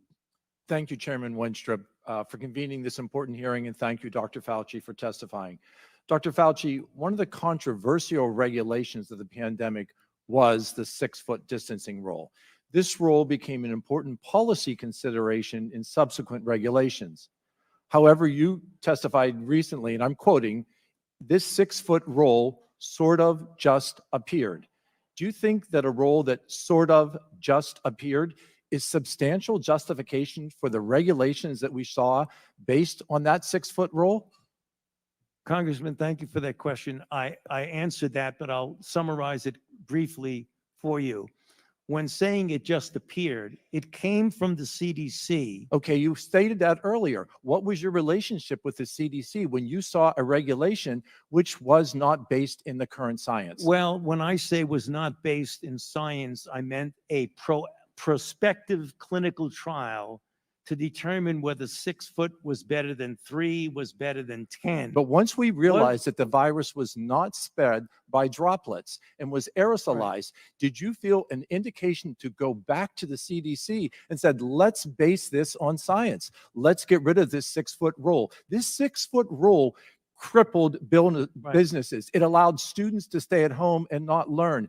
Americans suffered. And that suffering continues because the fracture of trust in American scientists continues to this day. Did you not feel an obligation for something that just sort of appeared, not to go back to the CDC and say, let's base this on what we know? It was a CDC decision, and it was clear. Were you dialoguing with the CDC? Excuse me? Were you in communication with the CDC? CDC was part of the coronavirus response team. Yeah. And you didn't feel an obligation to go to them and say, look, Americans aren't going to trust us. Yeah. We're providing them with misinformation. We have discussions at the White House about that. We did, but the CDC's decision and was their decision to make, and they made it. And you didn't feel an obligation as the lead scientist at the NIH to challenge that? I've challenged the CDC multiple times. Publicly on this regard? Excuse me? Publicly, you challenged them on the 6-foot distancing rule? It is not appropriate to be publicly challenging a sister organization. Do you agree that Americans now have lost their trust in science, in lead science from government because of misinformation like this? Well, when you talk about misinformation, I think that you have to be careful. It's not disinformation. It was information that ultimately proved, when you put the aerosolization in, that it was not an effective rule to have 6 feet of distancing. Dr. Fauci, let's move on. On April 21st, Dr. Morens wrote to Dr. Daszak in an email that there is no worry about FOIAs. I can either send stuff to Tony on his private Gmail, hand it to him at work, or at his house. He is too smart to let colleagues send him stuff that could cause trouble. Do you realize that this impact still considers today? This is your lead trusted researcher who works with you, your advisor. Do you realize the impact of that? It was a terrible thing. It was wrong, and it was inappropriate. Thank you. I think we all agree it was incredibly inappropriate. Recently, in an op-ed that Senator Roger Marshall published just yesterday, he raised concern about HHS FOIA compliance following your testimony in front of the Senate Help Committee. Dr. Fauci, what involvement did you have in HHS not responding to FOIA requests following your testimony in the Senate in 2021? I had no role whatsoever in anything to do with the request. When FOIA is made, it doesn't go directly to a person like me. It goes to a department, which then takes care of it. So I don't have any role one way or the other in FOIA. Let's go on. Were you aware that NIAID employees conducting official work on unofficial emails and inappropriately assisting grantees during your time as a director? I was not aware of that as it was occurring. It obviously came out during the committee hearings, but I was not aware of that. And I think that you put an exclamation point on how important these hearings are. Dr. Fauci, would you agree that this demonstrates the need for more accountability and increased oversight of NIAID? What you saw, I believe, with Dr. Morins was an aberrancy and an outlier. The individuals at the NIH and NIAID are a very committed group of individuals, and this one instance that you point out is an aberrancy and an outlier. That does From not your re- senior advisor for 20 years. But he is, but the title is senior advisor. We wrote scientific papers together. He didn't advise me, as I mentioned. Are in your my- senior advisors not trusted staff? Again, I told you that his title was senior advisor, but he is not an advisor on policy. He That's writes very confusing science- to have someone's title right. and not having that to be their obligation. But at that work. is the fact, though. I think that that supports what we said. There needs to be more oversight and there needs to be more accountability. Mr. Chairman, my time has expired, but these points are very clear to all of us today in this hearing room. I yield back. I now recognize Mr. Garcia from California for 5 minutes. Oh, he left? I now recognize Ms. Green from Georgia for 5 minutes of questions. Thank you, Mr. Chairman. Mr. Fauci, you were quoted on CBS Face the Nation saying it's easy to criticize, but they're really criticizing science because I represent science. Do you represent science, Mr. Fauci? I am a scientist who uses the scientific method to gain information. Yes, you said you represent science. Do you represent science, Mr. Fauci? Yes or Again, no? Yes or no? No, that's not a yes or no Yes, answer. it's a yes or no. I don't think it is. Okay, well, we'll take that as a you don't know what you represent. Oh, I But this, as director of the NIH, you did sign off on these so-called scientific experiments. And as a dog lover, I want to tell you this is disgusting and evil, what you signed off on, and these experiments that happened to beagles paid for by the American taxpayer. And I want you to know Americans don't pay their taxes for animals to be tortured like this. So the type of science that you are representing, Mr. Fauci, is abhorrent and it needs to stop. Mr. Fauci, you also represent the type of science that where you confess that you made up the COVID rules, including I didn't hear what you 6 said. feet I made- social distancing and masking of children. I never You said just- I made anything up. You admitted that you made it. You I made it didn't up as say you I went. made it up. So are you saying this is fake news, Mr. I Fauci? didn't say I made anything up. What did you say? I said that it is not based in science and it just appeared. But this is science. What does dogs have to do with anything that we're talking about today? These are scientific experiments. This is what you signed off on. But you also told the American people they had to distance by 6 feet. They had to wear masks. But let's also talk a little bit further about the type of science that you represent. NIH scientists made $710 million in royalties from drug makers, a fact that's been hidden. Let's talk about the fact about, is it right for scientists and doctors getting paid by the American people, government taxpayer paychecks to get patents where they're paid millions and hundreds of millions of dollars in royalty fees, especially when the NIH and these government agencies, most powerful agencies in our country, are recommending medical suggestions and advice and making up guidelines like 6 feet distancing and masking of children. Do you think that's appropriate? Do the American people deserve to be abused like that, Mr. Fauci? Because you're not doctor, you're Mr. Fauci in my few minutes. No, I don't need your answer. I want to talk about this right here. Mr. Mr. Chairman, Fauci, I reclaim my time. objection. I reclaim my time. I reclaim my time, Gentlelady will Mr. suspend. Raskin. Gentlelady will Point of order. suspend. Mr. Point Chairman, of order. just in terms of the rules of decorum, are we allowed to deny that a doctor is a doctor just because we don't want him to be a doctor? Yes, because in my time, that man does not deserve to have a license. As a matter of fact, it should be revoked and he belongs in Gentlelady will prison. suspend. The gentlelady should recognize the doctor as a doctor. Thank you. Can Mr. I Chairman, at is this what we have become? Is this what we have devolved into? No decorum. You know what? We can do that hearing about the poor men that were injected with syphilis because I support you in that. That's horrific. And this government that I does would things urge like that to Ms. Americans doesn't have decorum to the American Mr. people. Chairman, Gentleman is out a of point of order. regular order, please. The gentleman is out of order. Decorum. Recognize a point of order. Go ahead with your point of order. You got it. No, I mean, I was going to say what Representative Raskin said. That's completely unacceptable to be able to deny Dr. Fauci, who's here, a respected member of the medical community, his title. And that's actually a personal attack on his character. And I have instructed her. He's not respected. And I've instructed her to address him as a doctor. I'm Gentlelady not shall addressing him as continue. doctor.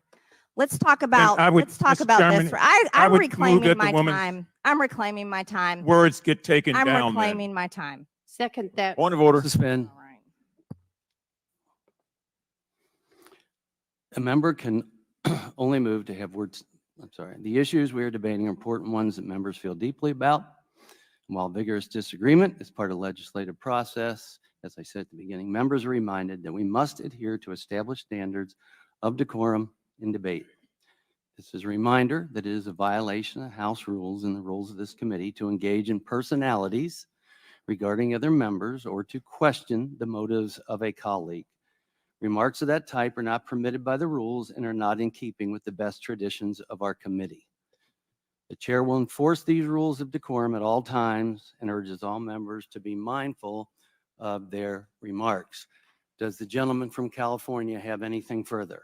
We should take her words down. Yeah, I made it. I offered that her words be taken down, Mr. Chair. Point of order, Mr. Chairman. Mr. Chairman, I'd like to make a point of order. Mr. Because Griffin they is accused us Mr. of Griffin is worshiping gentlelady- President Trump. We gentlelady- don't worship President Trump. Gentlelady will suspend. Mr. Griffin, you have a point of order. Mr. Chairman, while it may not be polite, I believe the rule only applies to members of this body, the Senate, and the President of the United States. I do not believe that it applies. The rule on taking down words does not apply to a witness. Again, I'm not condoning the words. I'm just relating or asking whether or not it applies to individuals who are just happen to be here in front of us. I agree. The chair overrules the point of order by the gentleman from Maryland, but ask that members please afford all other members the respect they're entitled, refrain from using rhetoric that could be construed as an attack on the motives or character of another member or the witness. You may proceed. Thank you. This was a time in history where you got to throw out the first pitch at the Washington Nationals baseball game while Americans were forced to stay home and watch such events that they love from at home alone on their televisions. And what a hypocrisy this picture shows. Here you are without your mask, with empty seats everywhere. Remember the cardboard cutout fans? That was one of the most insulting things to Americans, having to watch the games from home where you got to go and enjoy the game and sit right next to people, not following the 6 feet of distancing, not wearing your mask, and everyone else was forced to stay home and stop enjoying life. And your science here, your science is displayed perfectly in this picture where children in school were put in plastic bubbles because of your science, your repulsive, evil science. And let's go back to your very own email. You said earlier you don't use email. Oh, you do. Right here. This is your own email where you said the typical mask you buy in the drugstore is not really effective in keeping out virus. I do not recommend that you wear a mask. This is your email. This is your own words. But yet children all over America were forced to wear masks. Healthy children forced to wear masks, muzzled in their schools. And then they were forced to learn from home because of your so-called science and your medical suggestions while you and all your cronies get paid from Big Pharma.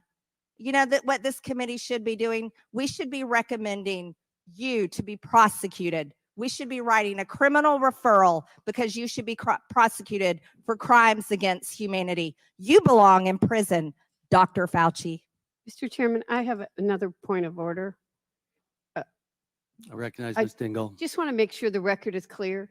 Dr. Fauci testified that he did not use his personal email for official business. He did not say he did not use email. And I think today, this particular has been full of lies and disregard and disrespect, and we need to stick to facts. Thank you. The gentlelady's time had expired before the point of order. I now recognize Mr. Garcia from California for 5 minutes of questions. Thank you, Mr. Chairman. Dr. Fauci, I am so sorry you just had to sit through that. That was completely irresponsible. Quite frankly, we're hearing, this might be the most insane hearing I've actually attended. I've only been in Congress for a year and a half, but I am so sorry that you are subjected to those level of attacks and insanity. Your quote unquote so-called science that the gentlewoman is referring to has saved millions of lives in this country and around the world. And I want to thank you for that. I also think it's important to note that, in my opinion, is that you are an American hero and your team has done more to save lives than all 435 members of this body on both sides of the aisle.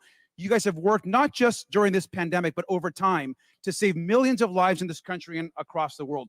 We lost 1.1 million American lives. 1.1 million American lives, 7 million lives around the world. We were having 9/11-like events, death events daily in this country, losing 4,000, 5,000 people every single day. I was mayor during the time of the pandemic. I remember how painful it was to close businesses, to shut down schools, but how quickly we forget the pain and how scared we were as a country. We were washing our groceries as they were coming in. We were keeping seniors at a distance. The tragedy that was happening in our nursing homes. Thousands of people were dying a day, and you and your team of the best and the brightest scientists in this country and the world were doing everything that you could and working night and day to save more and more of those lives. A lot of my colleagues know that my mom was a healthcare worker during the pandemic. My mom died of COVID. My stepfather died of COVID. I lost both of my parents during the pandemic. So I take this very personally, especially when other members of this body who are tasked to be responsible and to actually help the American people attack medical professionals like you and across the world. Vaccines, a vaccine that you and your team helped foster, have saved millions of American lives.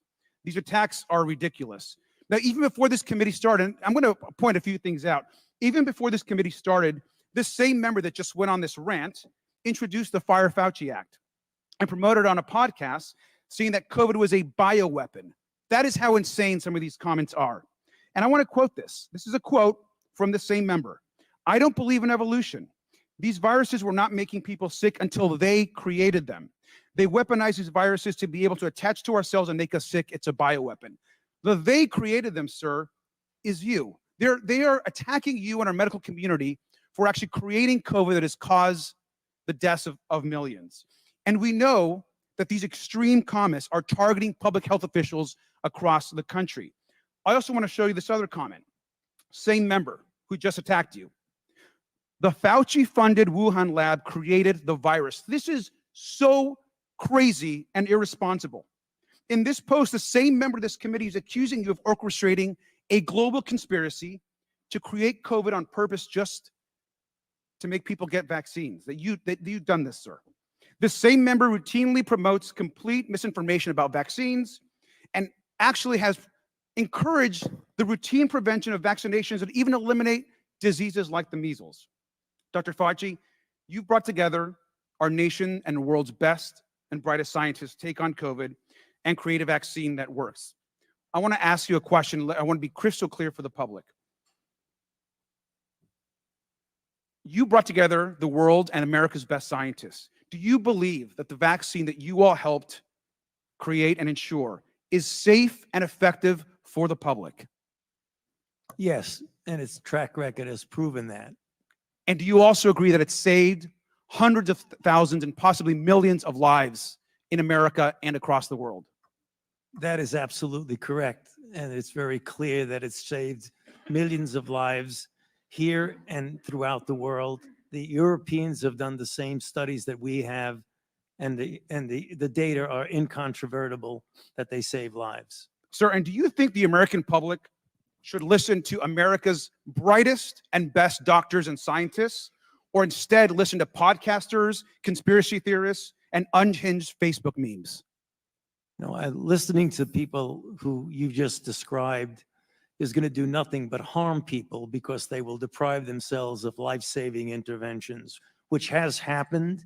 And you know, some have done studies. Peter Hotez has done an analysis of this and shows that in people who refuse to get vaccinated for any variety of reasons, probably responsible for an additional 200,000 to 300,000 deaths in this country. Thank you, sir, and your entire team for saving lives in this country. And I'm sorry you have to continue going on with these attacks. I yield back. Oh, thank you. You're not allowed to You're speak. not Thank allowed. you. Thank you very Mr. much. Chairman, could you have her removed from the? Yes, Thank you. chamber? Please have her removed. Please. Excuse me, I asked the Capitol Police to escort.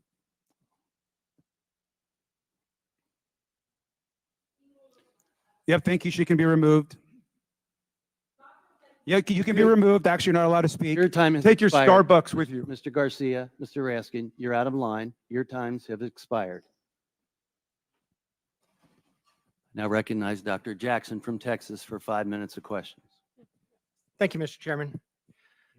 Dr. Fauci, I have to say, I, as so many Americans, am deeply disappointed in your actions during a critical time in our nation's history while you were in key leadership roles as the director of the National Institute of Allergy and Infectious Disease and as the chief medical advisor to President Biden.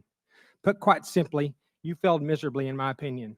Based on all we have learned during the pandemic and all that we have since learned through this committee's work, I believe your failures stem from both an effort of self-preservation manifested by a series of lies and cover-up and by a total failure of leadership. It was obvious to everyone that you and your organization, NIH, had a lot to lose if the American people were to discover that COVID-19 was most likely leaked from a lab in Wuhan, China, and that you, via EcoHealth Alliance and Peter Daszak, actually funded this research, and that this lab was actively and recklessly conducting gain-of-function research. As such, you did everything in your power to deflect and cover up this possibility. You even recruited others to help you in this effort. Unfortunately, this cost our country and the world valuable time that may have led to answers regarding the origin, may have blunted the spread, and would have almost certainly saved lives. While I think most of us have known all along what I just described, what I have been appalled to discover through sworn testimony to this committee is the level at which you and those that worked for you went to cover up the obvious. Just a few examples, and I know these have been touched on, but they're important for everyone to hear. Dr. Lawrence Tabak, former acting director of NIH, testified that under the generic definition that NIH did in fact fund gain-of-function research. This was based on a definition that was initially used by NIH and a definition that was abandoned and removed from the website in October of 2021 and replaced by a new, much more detailed definition with a much higher bar that you have since conveniently used to define gain-of-function testing and to deny what Dr. Tabak has since confirmed. He also said that EcoHealth Alliance failed to properly and promptly report that their research violated the terms of the grant, something that went completely unaddressed under your watch. Dr. Moran's, your senior advisor, who you have tried today to distance yourself from, but whose large volume of emails clearly demonstrate that you had a very close and personal relationship with, and who reported to you directly, has openly bragged about how he subverted FOIA requests. I remind you that the law requires you and your former organization to comply with Freedom of Information Act requests. It is not optional. If you or your employees or your organization that you oversaw were systemically avoiding transparency and illegally hiding or destroying documents that rightfully belong to the American people, then you should be criminally charged and they should as well. In addition, Dr. Gregory Folkers, your chief of staff, also engaged in illegal practices in which he crafted messages using symbols instead of letters to avoid FOIA exposure. In an email, April 2020, from Dr. Moran's to Peter Daszak, he says, quote, "There are things I can't say." Well, I wonder what he couldn't say. He also went on to say, quote, "Except Tony is aware, and I have learned there are ongoing efforts within NIH to steer through this with minimal damage to you, Peter, and colleagues, and to NIH and NIAID," end quote. And then a few days later, he said, quote, I have reason to believe that there are already efforts going on to protect you, end quote. In February of 2021, Dr. Morans wrote to Boston University scientist Gerald Kirsch saying, quote, I learned from our FOIA lady here how to make emails disappear after I'm FOIA'd, but before the search starts. So I think we are all safe, end quote. Dr. Fauci, I want to know what you were being protected from and what you needed to be safe from. I'm going to go on because I have a little time here. He went on to say, quote, plus I deleted most of the earlier emails after sending to Gmail. Once again, illegal and an actual crime. Dr. Morans noted in another email to Dr. Kirsch saying, quote, I learned the tricks last year from an old friend, Marge Moore, who heads our FOIA office and also hates FOIAs, end quote. It is absolutely amazing to me that Dr. Morans and Marge Moore still have jobs and taxpayers are still paying their salaries.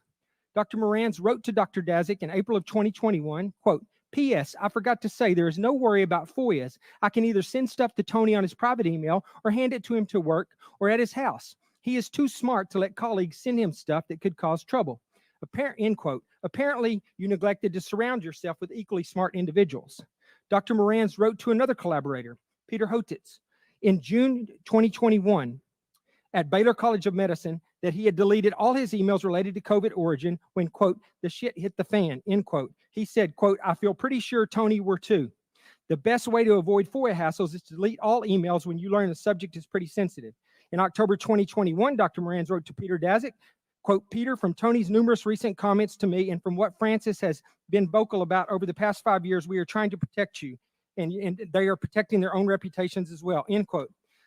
I'll just jump ahead. The American people can rest assured that we are going to continue to pursue answers and we continue to push for full accountability from you and your colleagues despite continuing efforts to try to cover this up. Dr. Fauci, history will not be kind to you and you will be known as the man who put his personal interest before the interest of the American people, the very people that you were supposed to be protecting. Your actions, along with several others we have had before this committee, have completely eroded America's trust in our public health system and the agency that you represented for half a century. With that, I yield back. Gentleman's time has expired. I now recognize Mr. Kuda from Hawaii for 5 minutes of questions. Thank you, Mr. Chair, and I hope I'll have an additional 30 seconds like the previous gentleman. And Dr. Fauci, I you have just- allowed that today Thank on you. several occasions. Thank you, Mr. Chair. Dr. Fauci, you deserve better than this. The other side suddenly cares about puppies, ironic given recent book publications, versus the millions of people that you have kept safe and alive over your lifelong commitment to public health. I'd like to use my time to dispel some of the myths about you that have circulated in right-wing circles. We can all acknowledge that, yes, suspension of in-person activities during the early days of COVID, it was necessary to save lives and to stop the spread, and it was not without its challenges. It was difficult, particularly for our nation's students, like my two sons in public schools and our business owners. But to completely blame these policies on you, Dr. Fauci, is absolutely ridiculous. I'd like to make the record clear on something. The decision to suspend in-person learning, dining, and other activities, that was not a decision that you were somehow solely responsible for, including in your role as NIAID director. Is that correct? In fact, these decisions were actually made at the state and local level in communities across the country, like my home state of Hawaii, which was particularly aggressive, in part as a response to the Trump administration's early failure to contain the initial outbreak of the virus. Is that not correct? I'm sorry, I didn't, ma'am, I'm not really hearing you very well. Could you just put your We'll put it a little bit Yeah. closer, but to be clear that the decisions were actually made at the state and local levels in communities across the country. That is correct. Okay, thank you. Now I'd like to shift topics and turn to the allegation that you sought to suppress opposing viewpoints about the pandemic response. Over the past 15 months, majority members of this subcommittee have levied the allegation that federal health officials censored proposals like the Great Barrington Declaration, which were inconsistent with the overwhelming consensus of the scientific and medical community. Much attention has been paid to an email Dr. Francis Collins sent you regarding the Great Barrington Declaration, where he called for a quick and devastating published takedown of its premises. To be clear, this was not Dr. Collins suggesting that you suppress or censor the Great Barrington Declaration. Rather, he was suggesting that the points you just explained be memorialized to substantively refute the scientific premises of the Great Barrington Declaration. Is that correct? Yes. And there was good reason for Dr. Collins to have substantive concerns. The Great Barrington Declaration proposed lifting mitigation measures for the vast majority of society and preserving them only for certain populations, including the elderly and people with underlying health conditions. This was months before a vaccination was available, and public health systems were already being overwhelmed, and thousands of Americans were dying daily. Dr. Fauci, what percentage of the population did we estimate needed to be infected with COVID before we would achieve so-called herd immunity? Herd immunity was very elusive with COVID, and the Great Barrington Declaration was flawed both conceptually and in practice. Conceptually, that you could shield vulnerable people as if the only vulnerable people are those in nursing homes. We have tens and tens of millions of vulnerable people that you couldn't possibly shield. People with underlying conditions, the elderly, those would be the individuals. So it would be conceptually impossible to do that. Herd immunity, as we know, means if you have a virus that doesn't change and a virus in which when you get infected or vaccinated, you have highly durable, perhaps lifelong immunity. That's not the case with COVID. We know immunity wanes and we have multiple variants. So in practical purposes, the Great Barrington Declaration was invalid, both conceptually and practically. Thank you, Dr. Fauci. You've answered a few of my other questions in terms of the fact that for many of us that live in multi-generational communities, thousands, hundreds of thousands, millions more lives would have been impacted by this so-called approach. And given the fact that the virus's rapid evolution that we have seen since 2020, herd immunity approaches would be absolutely ineffective against COVID. If you would answer one more question, considering the mortality rates at the time, how many more deaths might we have seen, just briefly? I mean, if we had done that, just let it rip, there very likely would have been another million people would have died, I would imagine. Thank you, Dr. Fauci. So it wasn't the federal government suppressing the Great Barrington Declaration. Rather, it was about protecting and saving millions of American lives. The COVID-19 pandemic wasn't some academic exercise. It was real. It was in real time. It was about saving lives in real time. Theories like herd immunity may seem plausible on paper, but we have to remember that it is based upon the assumption that enough people would have to be infected. And that would likely have meant that our family members, our friends, our neighbors, our constituents, especially those in our most marginalized, multi-generational rural communities, would have died. So thank you, Dr. Fauci. I want to thank you, not blame you. Thank you for your science. Thank you for your science that have saved millions of American lives, kept us safe, including my children, many of our families right here on this dais. And thank you for clarifying these points for the record and for all of your efforts to keep us safe during the pandemic and so many other health crises we have faced over the decades that you have served. Mahalo, Mr. Chair, and I yield back. Now recognize Dr. McCormick for 5 minutes of questions. Thank you, Dr. Wenstrup, Chairman. It's been insinuated that politicians, only bloggers, only conspiracy theorists are disagreeing with you. I want to point out that I'm probably the only member of Congress that actually treated patients during the pandemic from the very beginning to the very end of the pandemic during night shifts in the ER. Thousands of patients during that time. And in 2020, I was censored. My medical license was threatened because I disagreed with bureaucrats. Literally taken off the internet as a person who is treating patients with leading edge technologies, developing theories, but doing my very best, but being censored by the United States government for the first time, stepping in and taking the place of medical professionals as the experts in healthcare. Any dissent surrounding COVID-19 treatments, mask mandates, and any public policy surrounding the pandemic was immediately labeled as anti-science. I watched as public health officials and politicians told my patients what treatment options were best for them, regardless of their comorbidities or their medical history. Despite my education and my training and my experience, my opinions were relegated to conspiracy and misinformation by so-called healthcare experts who had never treated a patient throughout the entire pandemic. This has been a black eye on the medicine and has highlighted why government should never insert itself in between patients and their healthcare providers. The American people deserve to make medical decisions through conversations with their physicians rather than politically motivated mandates. Dr. Fauci, did you ever treat a patient for COVID during the pandemic? I was part of a team that was at the NIH that took care. We didn't take care of many of them. Okay, because so not hands-on. Got it. Thank you. Why would I be criticized by a bureaucrat for doing my very best as a healthcare? This is a rhetorical question. But why? Why would the government, who's never treated a patient for COVID, you can read all the things you want, but you're not there. You're not seeing patients. You're not watching people die, intubating patients right there with that disease in your face, watching it happen, watching the development of this disease and actually learning from it. But I'm being told by bureaucrats what's right and wrong. And what's funny is everything I was censored on, I was proven to be right. Pretty crazy, isn't it?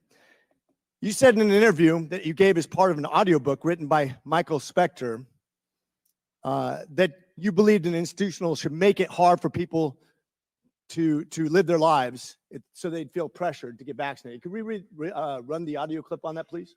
You think can be done about it? I have to say that I don't see a big solution other than some sort of mandatory vaccination. I know federal officials don't like to use that term. Once people feel empowered and protected legally, you are going to have schools, universities, and colleges are going to say, you want to come to this college, buddy? You're going to get vaccinated. Lady, you're going to get vaccinated.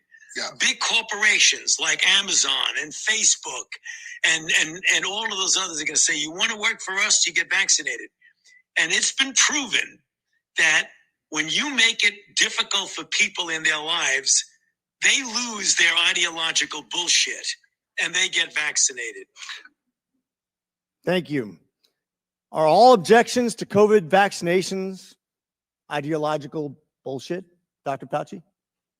No, they're not, and Thank that's you. not what I was referring to. Well, in reference to making it hard for people to get education, traveling, working, I'd say it very much was in context. And I take great offense to this. Miss Allison Williams testified before this committee about losing her job because she sought an exemption for ESPN's vaccine mandate, which came from recommendations from bureaucrats like yourself. She and her husband were actively working with a fertility expert, a physician, on how to get pregnant, and agreed with the premise that she was young, healthy, wanted to get pregnant, and shouldn't get the vaccination for medical purposes. But she was fired because you made it hard, just like you said in your statement, because you didn't want to make sure that the ideological bullshit got in the way of her working, of living her life, of making a medical decision with her healthcare professional. I think America should take great offense to this. That's exactly what you meant when you said making it hard for people to live without getting a vaccination. You affected people's ability to work, travel, be educated, to actually flourish in American society, to self-determine, as we're all given God-given rights. Shame on you. Dr. Fauci, you've become Dr. Fear. Americans do not hate science. I don't hate science. The American people hate having their freedoms taken from them. You inspired and created fear through mask mandates, school closures, vaccine mandates that have destroyed the American people's trust in our public health institutions. This fear you created will continue to have ripple effects over generations to come. You have already seen its effects in education, in the economy, and everything else. Quite frankly, you said, if you disagree with me, you disagree with science. Dr. Fauci, I disagree with you because I disagree with fear. And with that, I yield.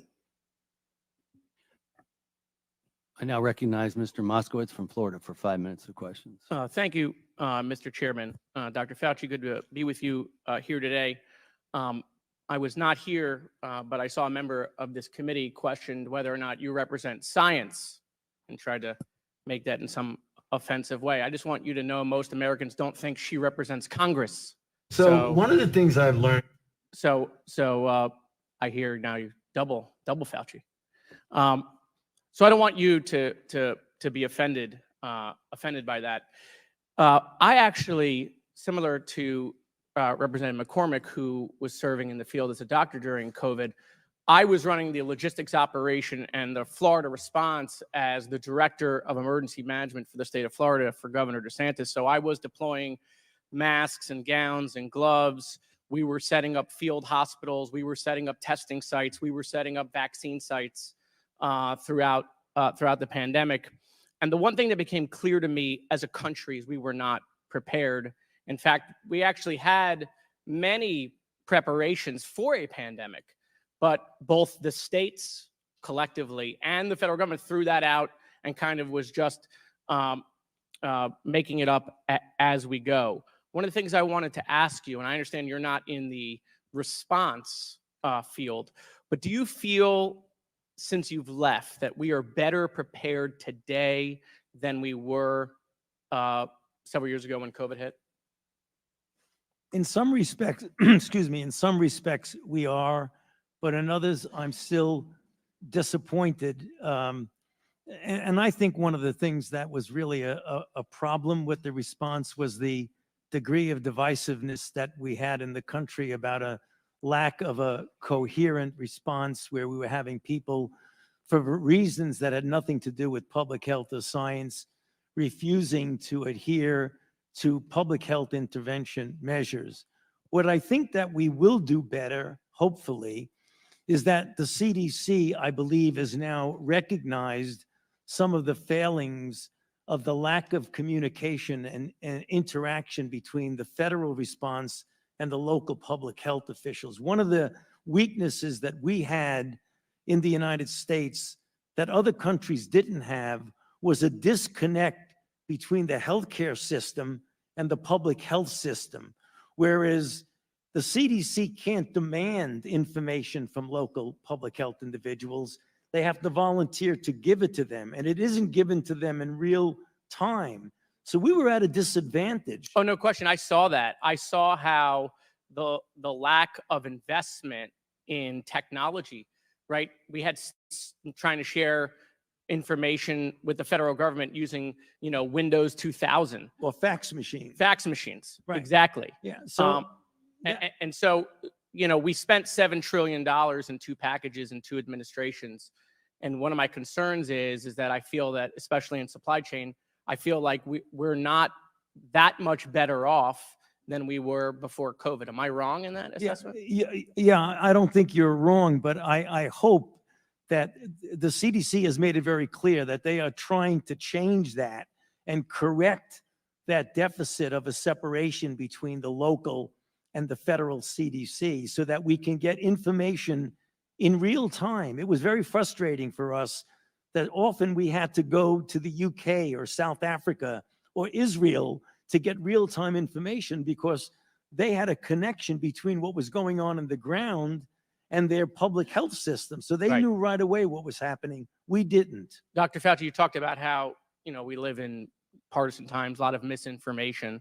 And, colleagues on this body said, you should be, charged and found guilty. Of course, the only one that's happened to is your former boss. But, the question I have is, when you saw a lot of that disinformation, whether it was, we can use a disinfectant to do like a cleaning or do light in the body, or that, China's working super hard, President Xi's got it contained, all of the stuff that was being put out, were you concerned? What was your feeling at that time, working in the administration, seeing that come from the podium? Well, I was very frustrated by that. It was very clear. I was put in a very difficult position that I didn't like, of having to contradict publicly the President of the United States. I took no great pleasure in that, but I felt it was my responsibility to preserve. He must have thought you did a great job. He gave you a commendation right before he left. Well, I felt it was my responsibility, as to preserve my own personal integrity and my major responsibility to the American public to tell them the truth. And if I could just take this opportunity, when I was saying that if you attack me, you attack science, I didn't mean that I am science. What I meant was that when the data showed that hydroxychloroquine does not work, and there are people saying, oh, it does, I'll give it to people, and we know it can be hurtful to them, then when you're attacking what I'm saying, that the science shows it doesn't work, and the science shows that bleach doesn't work, that when you attack that, you really are attacking science, because science has shown that it doesn't work. That's what I meant when you're attacking me, you're attacking science. Thank you, Doctor. Thank you, Mr. Chairman. I yield back. Gentleman's time's expired. Now recognize Mr. Jordan from Ohio for 5 minutes. Thank you, Mr. Chairman. Doctor, why was it so important that the virus not have started in a lab? We don't know where it started, and that's the reason why I keep an open mind. So I don't know what you mean by why was it so important? It wasn't important. You, It was you still don't know important. where you still don't know where it started? The guys you gave money to figured it out in 3 days. No. They Mr. said this- Anderson said on January 31st, 2020, virus looks engineered, virus not consistent with evolutionary theory. The very next day, Dr. Gary said, I don't know how this happens in nature. It'd be easy to do in a lab. And then 3 days later, Shazam, they switch and say it has to be nature. So they figured it out in 3 days, but you still don't know? No, in fact, if you look at what they were saying, Congressman Jordan, they were saying that it was not a manufactured virus. It still could have evolved out of a lab. Well, let me read by something here to you. accident. They're not incompatible. In our study on the censorship of the Biden administration working with big tech, I want to read you a WhatsApp message from Mark Zuckerberg. Can we include that the White House put pressure on us to censor the lab leak theory? So this is a communication on July 16th, 2021. Nick Clegg, Joel Kaplan, Sheryl Sandberg, Mark Zuckerberg. They're certainly feeling the pressure to downplay any lab leak theory and go with the natural origin theory. Is there a question there? There's coming. One's coming. Here's another email to Mark Zuckerberg. It says, subject line, COVID misinformation, Wuhan lab leak theory. In response to continued public pressure and tense conversations with the new administration, we started removing 5 COVID claims, including the lab leak theory. Mr. Zuckerberg responds, this seems like a good reminder that when we compromise our standards due to pressure from an administration in either direction, we often later regret it. Why was it so important the virus not have started in a lab? Wasn't so important that the virus not. We don't know.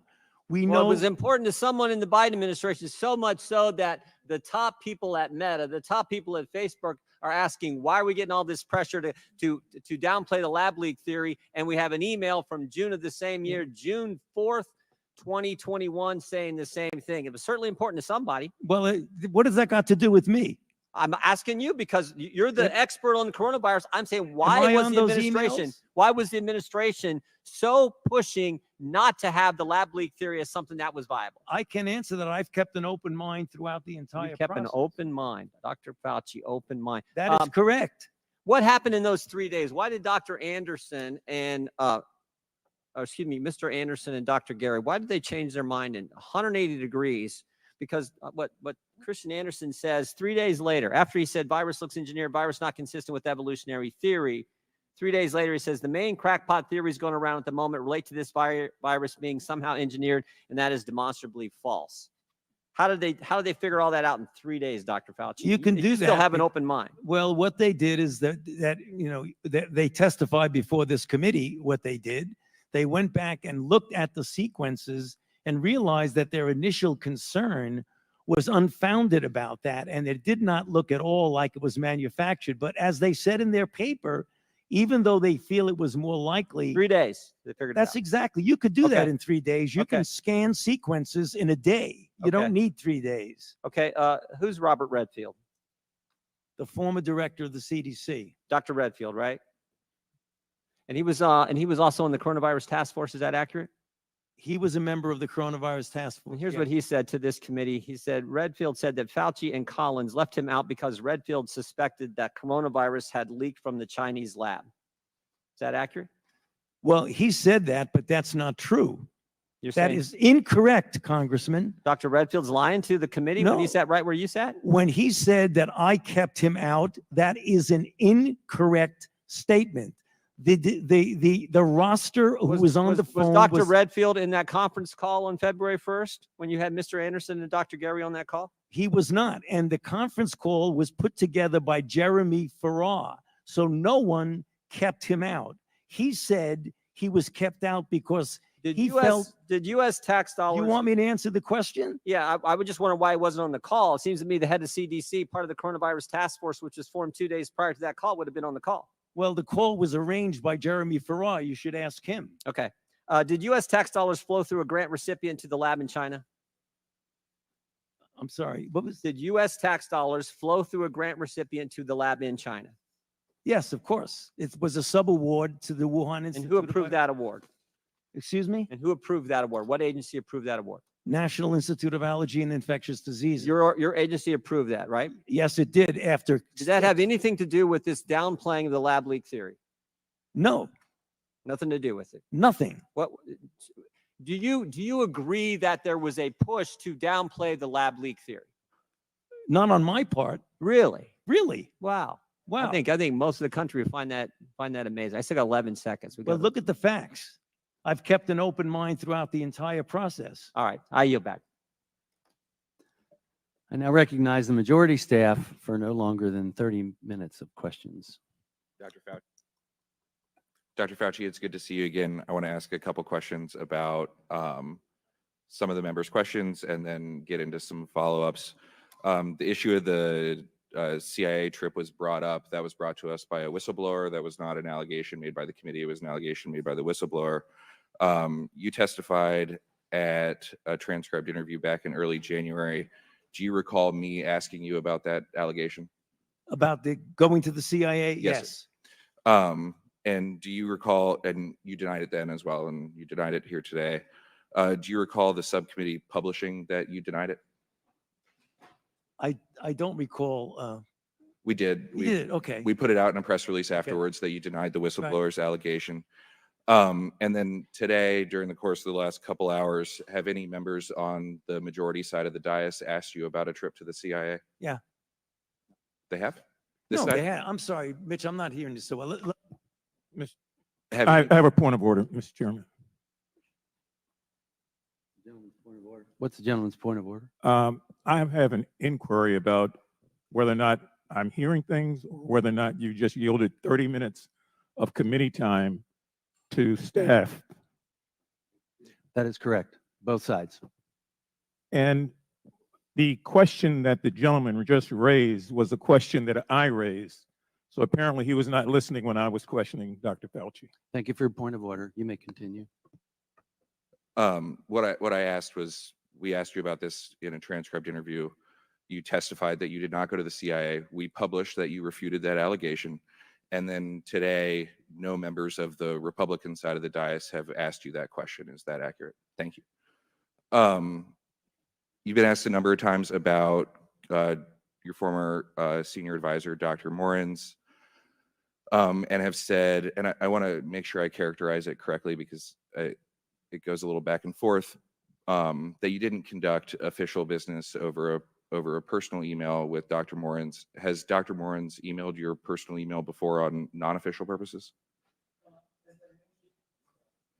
As I mentioned, we wrote scientific papers together, so he very well may have used that. Of course, that's the email I use when I write a scientific paper, right? And that's because NIAID policy allows you to write on semi-official time, write papers, but you just have to put a disclaimer that this is not the view of in other NIAID. words, if you're doing something as official business, you shouldn't use your emails that are your official business. So in order to be compliant with the regulations, you would use a personal email. I appreciate it.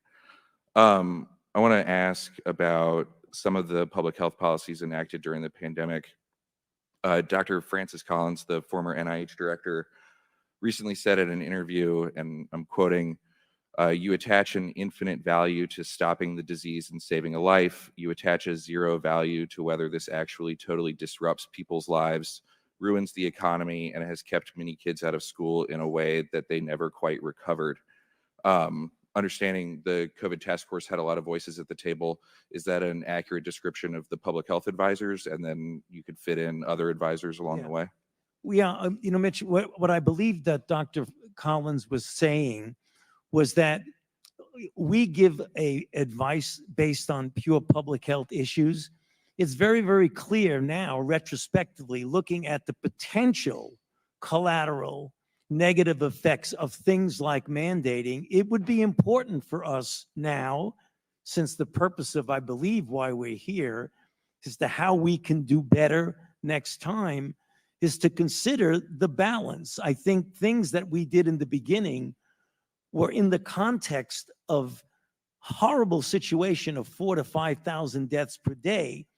But that doesn't mean that you don't go back and look and say, for which we did it, Was that appropriate, and do we need to re-examine? I believe that's what Dr. Collins was referring to, and I agree with him on that. And you got to my next question, that we are here trying to figure out how to do better next time, lose fewer lives next time. Would that be a better thought process going forward of thinking about the possible unintended consequences of public health measures? Absolutely. And you've heard from both sides of the dais today. First weeks, months, novel virus, nobody knew what was going on, called for some drastic measures. Understanding, or once there was a better understanding of who the most affected demographics were, do you think it would be important to more narrowly craft public health measures to specifically favor those demographics? The answer is yes, but you have to be careful, because if you have a certain group that is being predominantly afflicted, if you're really, really clear that another group is really quite protected, then you should fashion it demographically related. But what often happens with outbreaks is that they're a moving target, and you only hear about other vulnerables as you get further into the outbreak. So the answer to your question is you're partially correct that you need to do that, but you've got to be careful when you're dealing with a moving target. And we can appreciate that. You've been asked a little bit again about the theories of natural immunity and herd immunity. Those are both real scientific theories in infectious disease. Is that correct? Yes. And between infection-acquired immunity and vaccinated-acquired immunity, did the United States hit herd immunity? The answer is no, and I've written a paper on that, is that when you're dealing, and just let me take 30 seconds, I don't want to run out the clock on you, but I think it's important to make this point. When you talk about herd immunity, it's predicated on two principles: that you're dealing with a pathogen that's not changing, and number two, that when you either get infected or vaccinated, the duration of the immunity is measured in decades, if not a lifetime. So that if you have a pathogen that stays the same, like measles doesn't change. So I was infected with measles when I was a child. It's the same measles that's infecting people in certain countries in the developing world. Number two, when you get either infected or vaccinated with measles, you have immunity that's durable